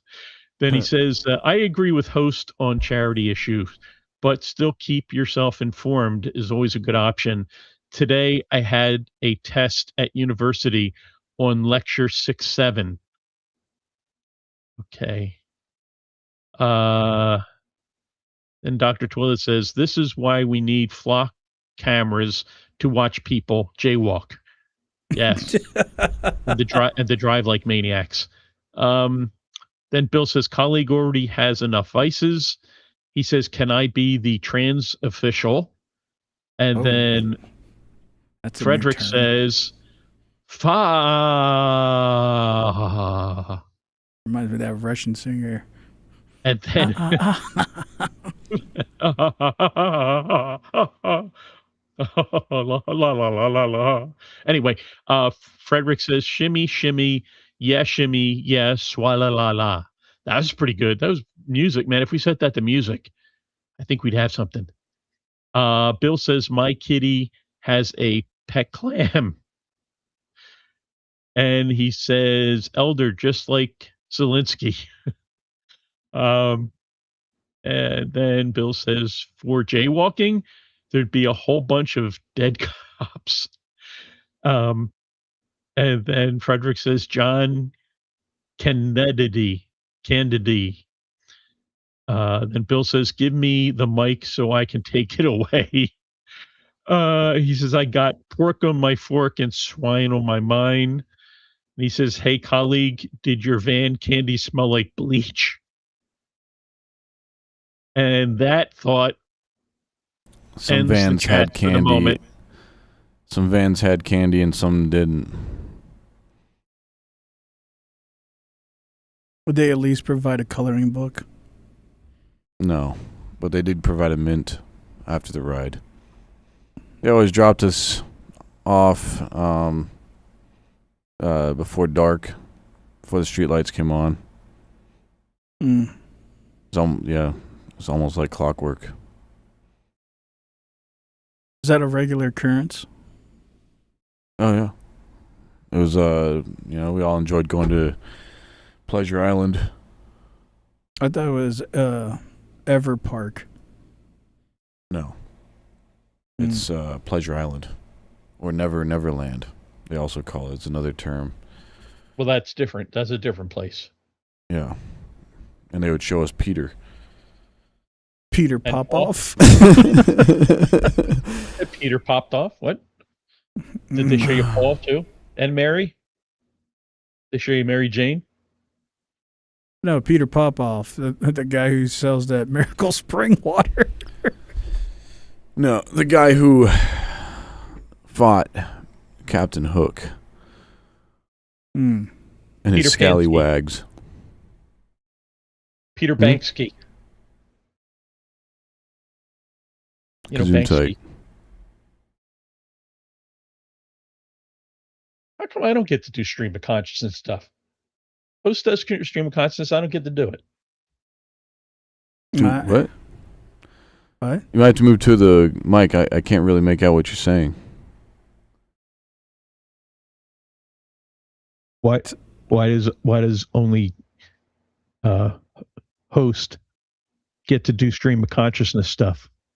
Oh, no, let it ride. I just did. What'd you say? And I think we just didn't hear you. I said, Peter. Oh, really? Is my mic on? Is this thing on? Can you hear me? Yeah. Can you hear me now? Yeah, we can hear you. I said Peter Pan. And you know what? I forget because it was stream of consciousness. I can't repeat it. It's fine. You got to be in the zone. You got to tap into your big Be Peter. in the zone. Yeah, you just got to let your hips move. You got to let your Peter pop off. Yeah, that's it. There Yeah. you go. Got to let that thing go. Let it go. Are you into hula Let it hooping? go. Am I hula hooping? Yeah. Are you into that? At my age, I'd break a hip. Mm. When I That's why was you maybe gotta 10 watch it years when you old, I pivot. was. 10 years old. That's when all that cool stuff from Whammo came out. The hula hoop, the frisbee, the Super Ball. All that stuff that is outlawed today. Let's see. But now it's all. yard it's- darts, jarts. Yeah. Did you guys ever play with those, man? They were the coolest. Man, talk about being able to put an eye out. They were the best. Giant darts with large metal points on them that you were supposed to throw up into the air. What could go wrong there? Nothing. Sounds like an analogy of something. No. I was going It to was bring up lawn another dart. topic, but we only got about 30 minutes left, so maybe you guys can think of Yeah. something a little bit more. Like lawn darts? We can talk about burners. Talking about phones? Burner phones? Yeah, that's what I'm talking about. I What keep you know what? I keep suggesting you guys get burner phones, but you never listen to me. Hmm. How you know we ain't got them? Because then you'd be calling my burner phone. I never hear from you guys. You don't care. You don't care anymore. You never call me. You never write, you never call. It's terrible. I'm an old person, lonely. So sad. So sad. Well, don't talk like that, Elder. You're never alone. Not with a clone. Or You know multiple that- personalities too. That helps. You know that we are always with you, even to the end of the age. You think You're it's like- justified to be you- more charitable to old people than young people? Wow. Well, young people have more potential. So, I mean, if you are charitable to them, they might be able to, become more productive if they have some source of investment. Old people, obviously, sometimes they could be in rough shape because of financial situations, or, and it's harder for an older person to try to get work, or some people are just completely, because of their age, they're incapacitated health wise, and they can't work, and then if they can't earn any money, it can be very serious for them. So I don't know. I mean, I think maybe giving it to older folks, you might be helping them out more than at least young people have the capability or the capacity, I guess you could say, going back to capacity, to work if they needed to. Well, yeah, I think it depends on if dreams or visions are more valuable. Words of Wend. Wendy. I think What's Not juicy, Wendy? like? Like, Well, are dreams more valuable than visions? Like, which one is more believable? Which one has more value? I guess. visions. Okay. Well, if that's the case, then young people are more valuable. Or who is it that would have visions? Is it young I have people that have visions. visions? I have I have visions. visions. Okay, It's then usually when old I drink a people little bit dream too much, dreams. but- No, old people have visions, and young people dream dreams. So maybe you old people then are more valuable. I believe Old young have people, hallucinations. they should receive charity of opportunity. Old people, they need charity of perseverance and preservation. And so Well said, host. Really well said. I think so. It's not about charity, it's about what you're giving. Old people don't need opportunity, they just need Yeah. they need to live. Yeah, preservation. That's a really well way of stating But it. unfortunately, That's when I look correct. at Opportunity Congress, and preservation. Yeah. Congress is giving the opportunities more to the old, and they're not giving those opportunities to the young. Well, to be fair, the old are living longer. Well, that's fine, but they're not the ones that need opportunity. They just need preservation. Right. We need to give the opportunities to the young people if you want to have more preservation. That's true. That is true. Yeah. Yeah. If the young people will take that opportunity and do something with it, So they'll never even have a chance if you don't give it. I agree. I agree. But there has And to you be know, that's some. actually what causes a lot of frustration. Is that There's they got just to be some return on they investment. want they though. want these opportunities. And I say let's give them to them, but again, ROI. There's got to be some return on investment. Well, you have to risk at that point. But you know, when you deprive a dog of opportunity, they don't trust. It's like the boy cried wolf. They don't trust when it shows up because so many other times it was a rug pull. So you have to risk it. You're going to have to give it to them, and you're going to have to accept that they're not going to accept it a couple times until it becomes more confidently habitual. But people, they'll see, oh, I tried, but look at what they did. They wasted it. And that first time, they've already kicked this young person to the curb because they didn't live up to the standard. It's like that's a byproduct of trauma. You're going to have to risk disappointment because the young people have already been rug pulled too much. Mm-hmm. Yeah, I don't know. It's the I boy who think- cried wolf, and Yeah, the young no, and the I old people have get it. been crying saying, "Here's a wolf," and then they come and there's nothing there. And it That's turns because out we they were the already jacked wolves. up the wolf, and we ate him for dinner. Well, eventually that's what happens. Is what happens when people do a revolt or a revolution or Hey, riots. listen, if the boomers and the Gen Xers ever got together, then something would happen. Got to stop dividing ourselves. Got to get together. Got to What work would together. happen? Oh, you'd be surprised. You'd see a new spin on things. Like You'd what? be taking a spin. You'd be sitting and spinning. I'd be bouncing. You'd be bouncing. Bounce, baby, bounce. Yep. Yeah. You guys ever play with that bounce ball?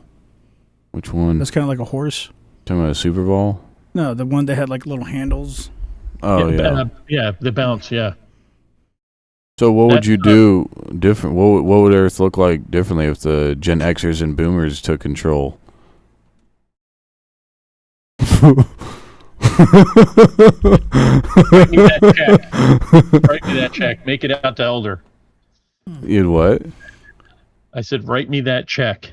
Make it out to Elder. Done. What else you need? I don't know. Platform. I need a podium. You think we're playing? get The me a check is on podium, the way man. right now. Get me a It's podium. 4 million on the way right now. I mean, right now.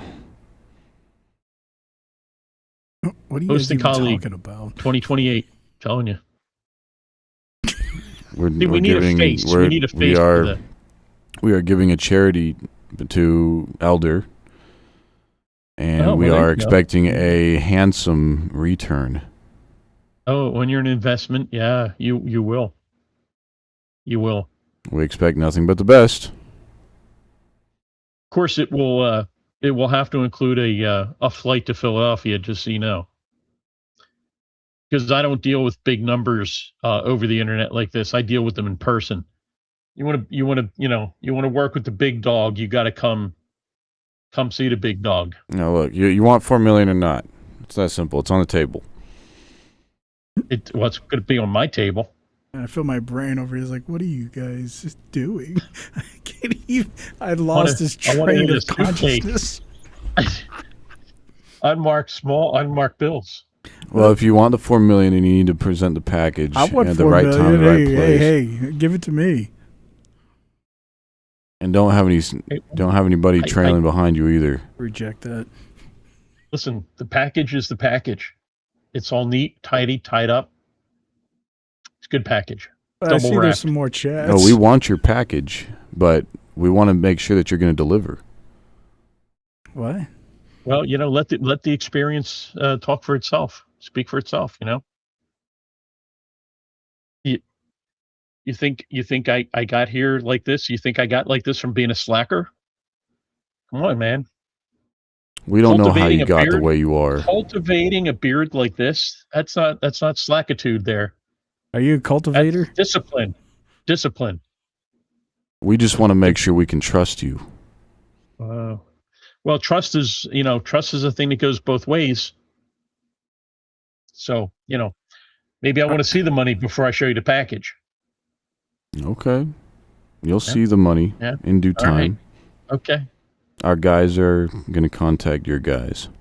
All right. That's a good deal. They all have burner phones? They have burners. Good. They have heaters? They have snubs. Gats? They got gats? They have choppers. Oh, yeah. Black choppers. It's longer than a city block. I see it. All right. Back to the chats then. It is. Neverland. Frederick says Neverland. Frederick says Peter Pween. Pween. I don't know. I swear people are typing stuff in here just to mess me up. People think we're Ashley fooling around. says, host, I remember a while back you said you'd take off your hat if the channel reached a certain amount of likes or subscribers. Whatever happened to that? LOL. But I'm not laughing. We have a new channel, so we have a new challenge. Oh. Well, what if we make it to 10? If you get to 10,000 on this channel, I'll take off my hat. 10,000. I think you're going to die with that hat on.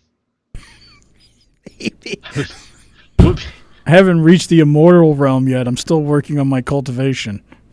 You know, the mortuary guy's going to sew it to your head. That's good. That's good. I like that. So there's a good question. I talk about mortality and and everything. Like, so host, when you finally, go off to the pearly gates, are you going to let people come to your memorial to You're see you talking with your about hat? here on Earth Yeah. or in the mortal realm? No, the here on Earth. Oh yeah, I let me be carefully. Yeah, of course. Okay, cool. Good. Okay. It's already I set just up. want to have something, eventually, it'll be nice for folks. We could have like a Everything's type already of taken care of. gathering. We'll have, Frederick and Iron Man and Tom and Ashley and Mr. Toilet, Dr. Toilet, Professor Toilet. We'll all be there. We'll all be there. Excellent. I forgot about that. At your funeral, the whole Yeah. all toilet time people will be there. They could be. Yeah. 10,000 there you people, go. or how many people? No, we had like 40,000. Yeah, on the other channel. Yeah. I will be sure that the word gets out and there is a memorial to end all memorials. Mm. Why You're too I'm humble. gonna outlive you, I have no idea. You're too modest. I don't deserve such a memory. Yeah, on your tombstone it's gonna say the nice guy. Oh, that's He a was a curse. nice don't, guy. Don't say that. Okay, the wisecrack. Yeah, I like that. I like Yeah. cracks that are wise. Mm. Because they say don't step on a crack. The funny boy. Yeah, he No, was on that's crack. you. All right, funny boy. He was a funny boy. Mm. Oh. The All flat right. foot. Anyway, let's Yeah, I'll take that. let's get out of here. Frederick says, "I will never forgive Mr. Bean, Rowan Atkinson, for mocking MJ in 2003." I don't remember that. Bill says, "Clockwork or cockwork? Cockwork." I don't know. Frederick says, "I think we should be genuinely kind to homeless people." I have no argument to that. And he said, sometimes it depends, though. Okay, well, again, nothing is binary. Bill says, I genuinely think that most homeless people are deranged drug addicts with severe mental deficiencies who should have been treated properly and put into psychiatric ward. Yeah, well, closing all of the mental hospitals in Pennsylvania certainly didn't help things. Iron Man donated $2 to say boomers and Gen Xers are retarded. I don't know what is detarded. Is It's it? the opposite of retarded. Yeah, So they're actually I guess really that's a smart. good thing. Yeah, They've actually been Thank you. detarded. yeah. I'm departed. Yeah. Okay. where we at here? Departed? I know there's- Detarded. Oh. Like they're not tart anymore. Wait a second here. Yeah. Wait a They're minute. not sour. We're Yeah. bouncing. Hmm. We're bouncing. Hold on. We're bouncing. Makes sense. Yeah, forget about it. Holy shit. Sorry. Holy crap.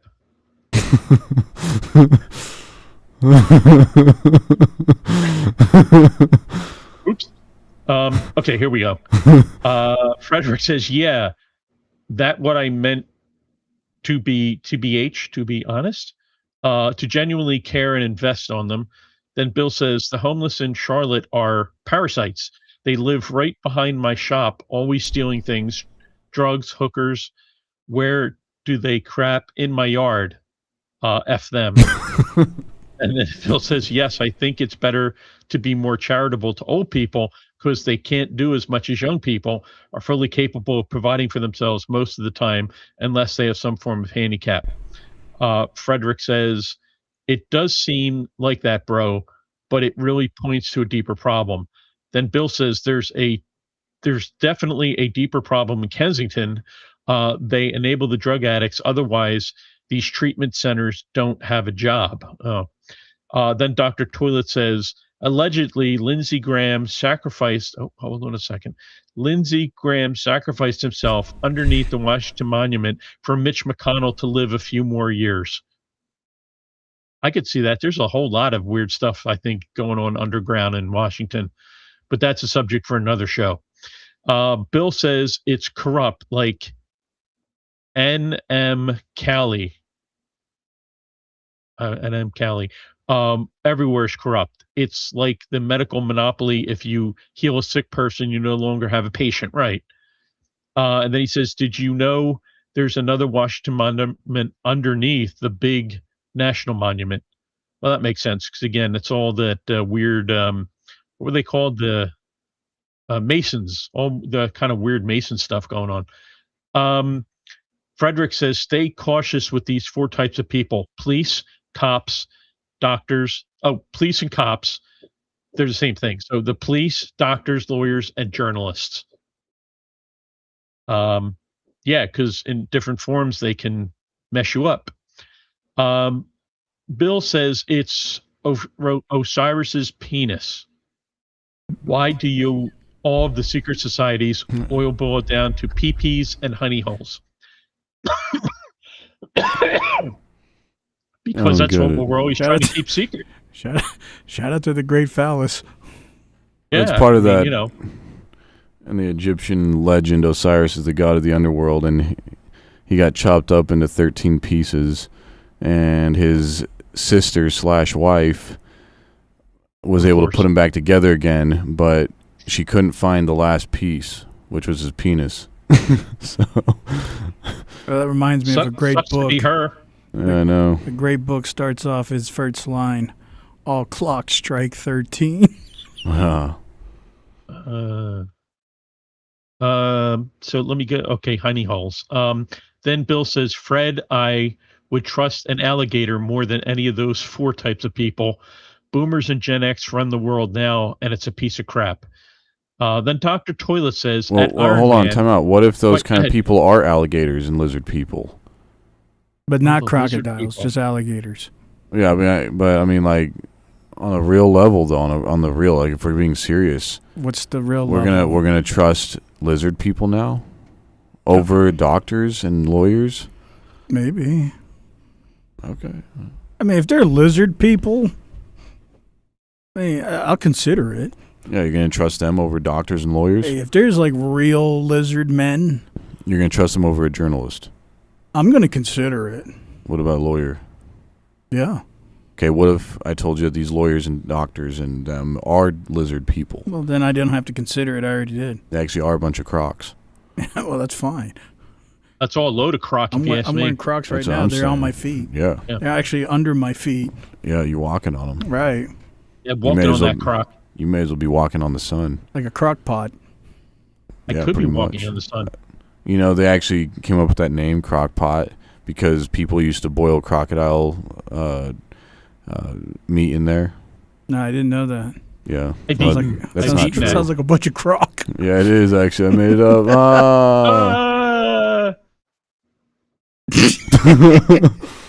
I've eaten alligator. Same. I don't know why that's pertinent, but I'm just saying I have. And snake. I made myself a nice pair of boots. Did you? You must Are have you a small cultivator? Feet. I'm a cult starter. I don't finish cults. I start them. Like Colt 45? No, like Jim Jones. Are you a grandmaster? Oh, Grandmaster Funk. No. Oh, you haven't reached like the divine realm? No, not yet. Are you still? Actually, I'd say I'm actually above that. Are you a brown belt? I'm so high above it. Have you received the brown mask? You're high, all right. Let's see. Where are we at here? Okay, Dr. Toilet says, at Iron Man, and there's a temple below that monument, and that's where it happened. Oh. Bill says, where did you hear that, Dr. Toilet, about Lindsey Graham, I mean? Read the lyrics to Ozzy Osbourne's song, Mr. Crowley, about Aleister Crowley. He says, Mr. Crowley, what went on in your head? Oh, Mr. Crowley, did you talk to the dead?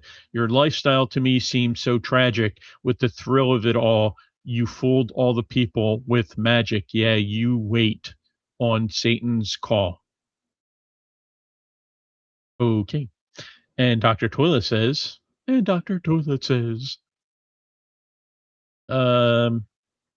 Lindsey Graham's wife, who looks like a man, well, you know, it's no judging people's appearances, was talking to herself while she was sitting on me. Oh, because you're a toilet. Mm-hmm. And okay, whatever. I'm not going to get into that.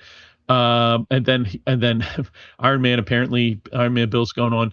Mr. Charming, did you think you were pure, Mr. Alarming, in nocturnal rapture, uncovering things that were sacred, manifest on this earth, conceived in the eye of a secret, and they scattered the afterbirth. Okay. Apparently, we're not listening to very closely to Ozzy Osbourne's lyrics. He goes on, Mr. Crowley, won't you ride my white horse? Mr. Crowley, it's symbolic, of course. Approaching a time that is classic, hear maidens call. Approaching a time that is drastic, standing with their backs to the wall. And then he says, they're so dumb, they retarded before they were tarded. And then Frederick says, one piece is real. Okay. And then Bill says, on the real, not lizard people, just alligators. And then Bill says, if women are the same as men, why is there a woman and a men's chess league?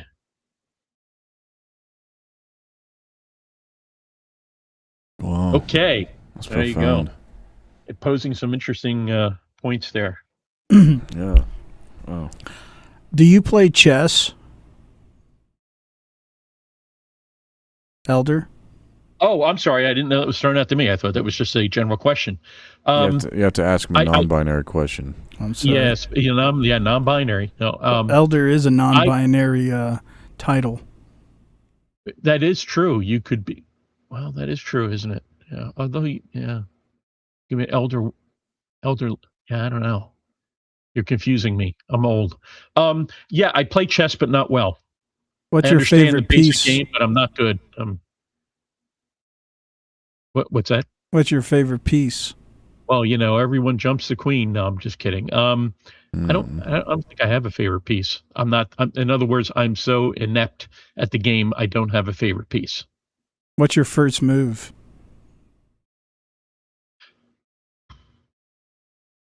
Usually put one of my pawns out.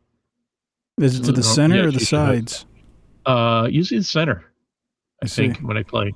I'm like I said, I'm not like even if you here's an analogy. If you didn't know how to play chess, host, and I sat down to play with you, you'd still kick my butt. Okay, I think you're being too modest here. Yeah. It was just more of a psychological thing. I just wanted to see who you favored. Yeah, I don't. You must be a high manipulator. You like moving those pawns. Yeah. Let me move those pawns. I don't know. Maybe you asked me what Dungeons and Dragons class I like to play. Something like that might be more apropos. But what Dungeons and Dragons class do you like to play? Thief. You said thief? Thief. The rogue. Thief. Oh, usually it's a thief assassin. If or he rogue said assassin. thief, I would be shocked. Which? Yeah. Okay. What? Okay. Yeah. Okay. Well, that's. I don't know. There you go. Yeah, I don't know anything about that game. Oh. So I don't even know what that implies. It's Well, a role-playing are game. you familiar? Yeah, are you familiar at all, colleague, with Dungeons and Dragons? No. Oh, okay. There's this song that I've heard on the radio. This lady's like, "You can tie me to the bed while we role play." Yeah, I was gonna say. I mean, if you're talking about different kinds of role play, I mean, we can talk about that. No, keep it out of the sewer, guys. Yeah, we're talking about RPGs. Oh, yeah, okay. that's right. Rocket. Because I was about to ask, what's your favorite attire? What's my favorite armament? Is that what you Rocket call it? That's propelled grenade. fine. I kind of like RPGs. I ain't judging. They're powerful. If you have enough ammunition, you're okay. You said you're into mission? What? Wow. You're always trying to trip me up. You're always trying to get me to. No, I'm not falling for your deviltry. So you don't like role play?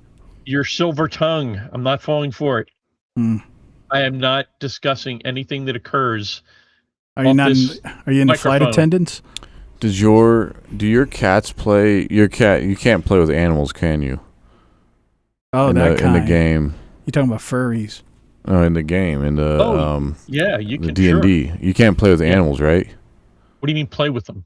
Like Yeah, see, you, we you already can't tripped have a them up. Now cat sit at the everything is table and pretend. No, you skewed. got to be able to communicate like human terms. So there has to be humans playing. Now, can you play an animal in the game? I imagine you can. It's not normal, but you probably could. You could play a character that can shape change into animals. Mm.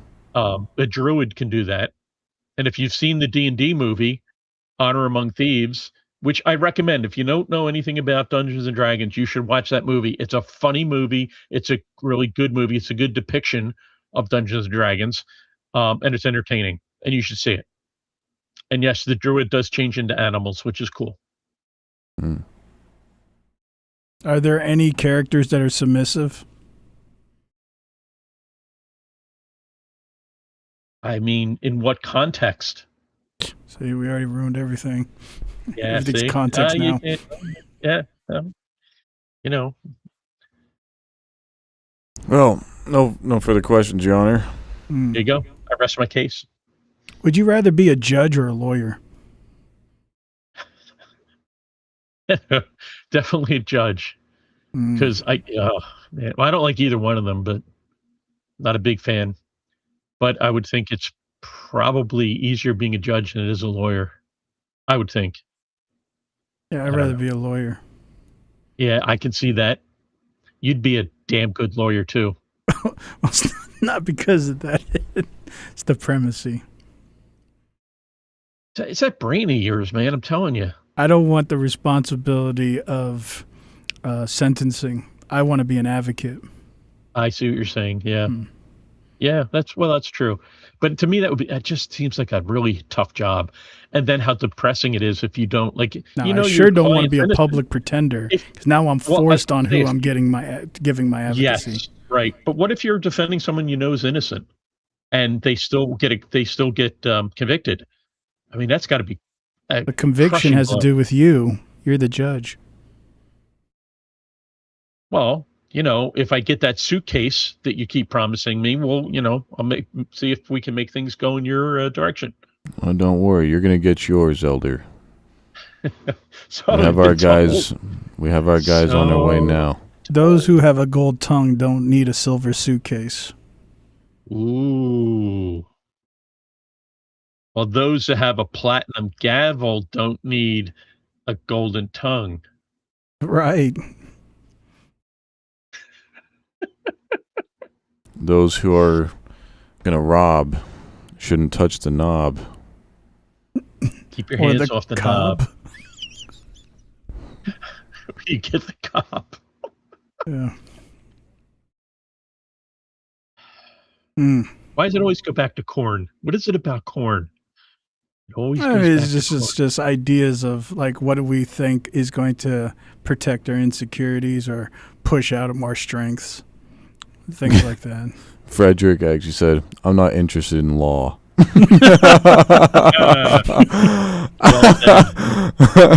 This feels like Law and Order or something. It's like, turn, turn. It's like- Mm. Dun, dun. He also says pop the AI blob. Yeah, that's Bill, that's a I weighted used to statement beat up itself. Dungeons and Dragons dorks in the 80s. Mm. Dude, that's just wrong. Of course, I played D&D before it was cool, but still, it's wrong. I like that. I'm going backwards now, but it's kind of interesting. Frederick says English language is Masonic. I'm not interested in law. Microphone drop. Yeah. Let the beat knock. I'm just like my mind's trying to think. It's like, is there existence without structure? If your trunk rattles. I'm saying anywhere in all things, in every facet of the universe. Is there anything without structure?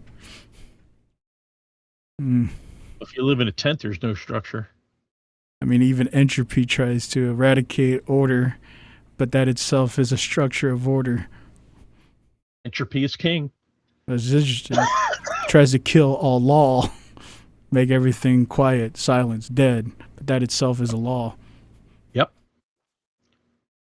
And then you hear it. It's like Poplar's Frederick- paradox. Frederick Yeah. says, "Nah, dog. Chess is Masonic. Everything's Masonic, apparently." Bill Well, says, chess "I is had this mathematic." obsession with Aleister Crowley and all that crap that he did in his life." Frederick says, "My favorite piece in chess is One Piece." Going back to the anime again, that's pretty good. Bill says, "My mom would drop me off at the public library, and I would beat all the old black guys in chess when I was in grade school. They would hate it when I walked in."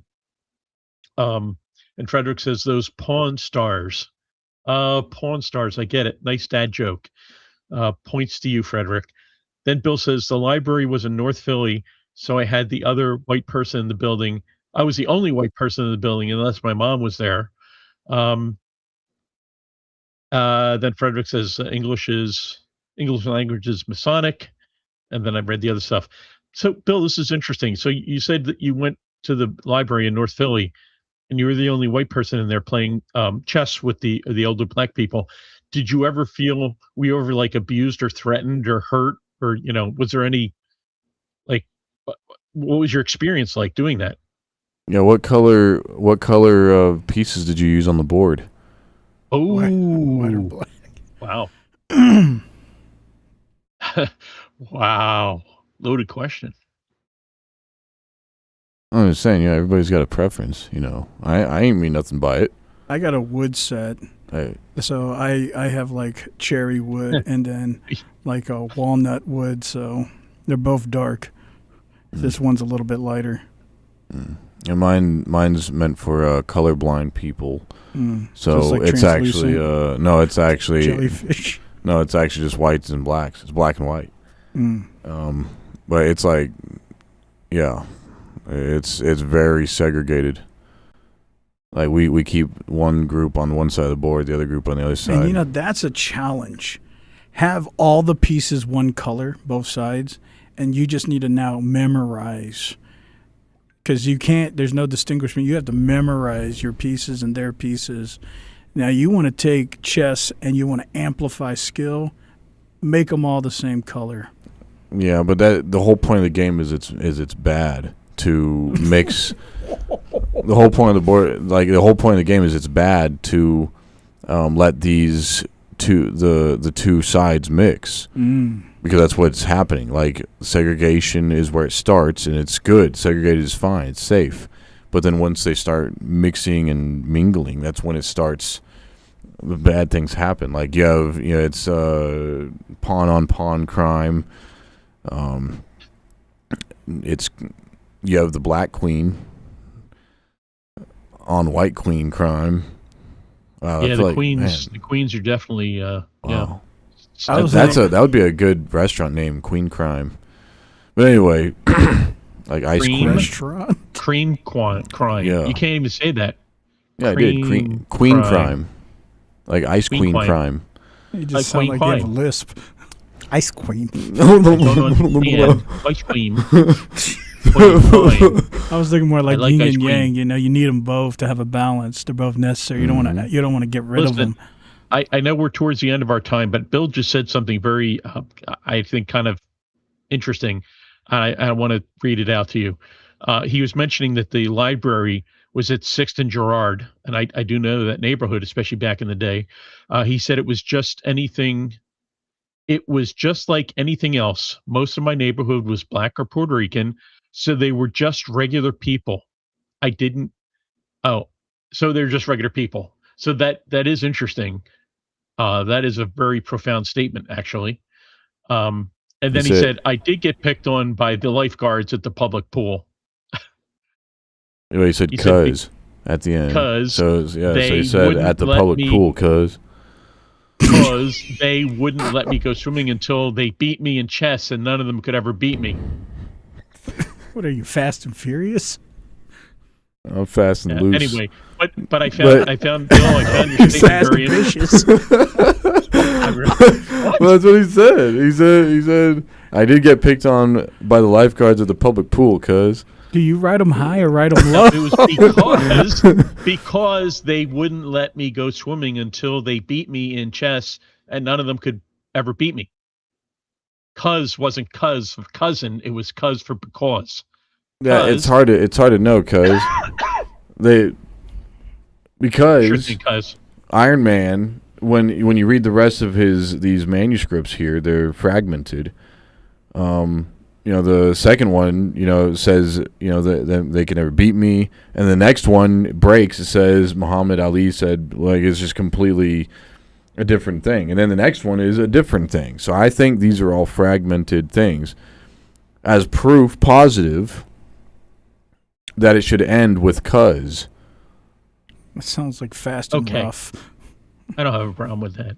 Have you ever watched the Get Along Gang? We're going to take things slow and serious. No, we're not. We're going to take them. We're going to slow and serious. Slow and stubby. That sounds sort of like dating advice to someone. Listen, we're going to take things slow but serious. Yeah, that's the next movie. That's how you got the girls, colleague. Listen, babe. We're going to take things slow. Serious. He's gonna put on that. He's gonna put on that Motown music now. We're gonna take this slow and furious. A little bit of Barry White, man. You put on the Barry White when you say that, you just got them melting. They're melting. Oh yeah. And that's when you get into the cosplay. That's when I get into my apple bottom jeans. Yeah. Apple. You said apple pie. That's when you dress up as little Bo Peep and the sheep. Let me tell you. There you go. Getting serious. Anyway, forget about it, cuz. Shout out to the Axioms. All right, cuz. You got it, cuz. Anyway, it's time. Like I said, I think you one thing you guys need to do is just forget about it. Forget about it. Cuz. Forget about it. Forget about it, cuz. Yeah. All right. Is there anything left on the chest to read, or is that it?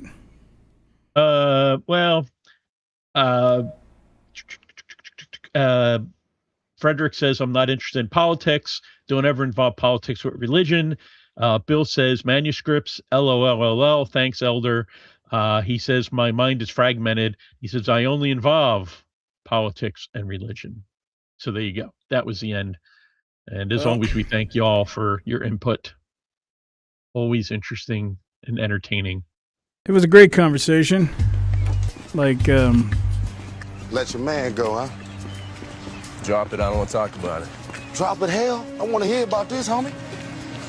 I said forget about it, cuz. There it is. I said forget about it, cuz. Words to live by. We can't forget it's about fast and friendly. Fast and friendly. Yeah. Anyways, shout out from the 5th Ward. Slow and serious. We're here from Magnolia Projects. Press Park. Represent. Just like anyways, slow and serious. We're appreciating you guys turning into Toilet Smear TV. Because we are a part of the Matrix Network. Hopefully you guys enjoyed this week's episode, this live. Tune in this Saturday. It's an amalgamation of trash, but I'm sure you guys will like it. Yeah, anyways, I enjoy it. I'm sure colleague feels and elder feels the same way. It's always a great time talking with you guys. And remember, yes, I believe colleague will announce this a little bit more in depth on Saturday, but I just a little hint. It's about taking your pussy to the doctor. Thank you. I'll leave it. What did he say? He said, "What's new, pussycat?" Whoa. It must be these flaps. Your cat flaps? Yes, I've been telling you that for some this time. Looks a little feminine. Oh, hello, That's kitty. A completely different side of you. Anyways, Meow. I'm going flap That's down. a new persona. Oh, behave. Anyways, hopefully you guys enjoyed everything. Remember. Showing 9. Remember, the power is yours. Like, it's actually counting down. It's like 8, 7, 6. Like people are leaving one by one. Ground control, the Major Tom. Anyways, we're out of It's here. 5.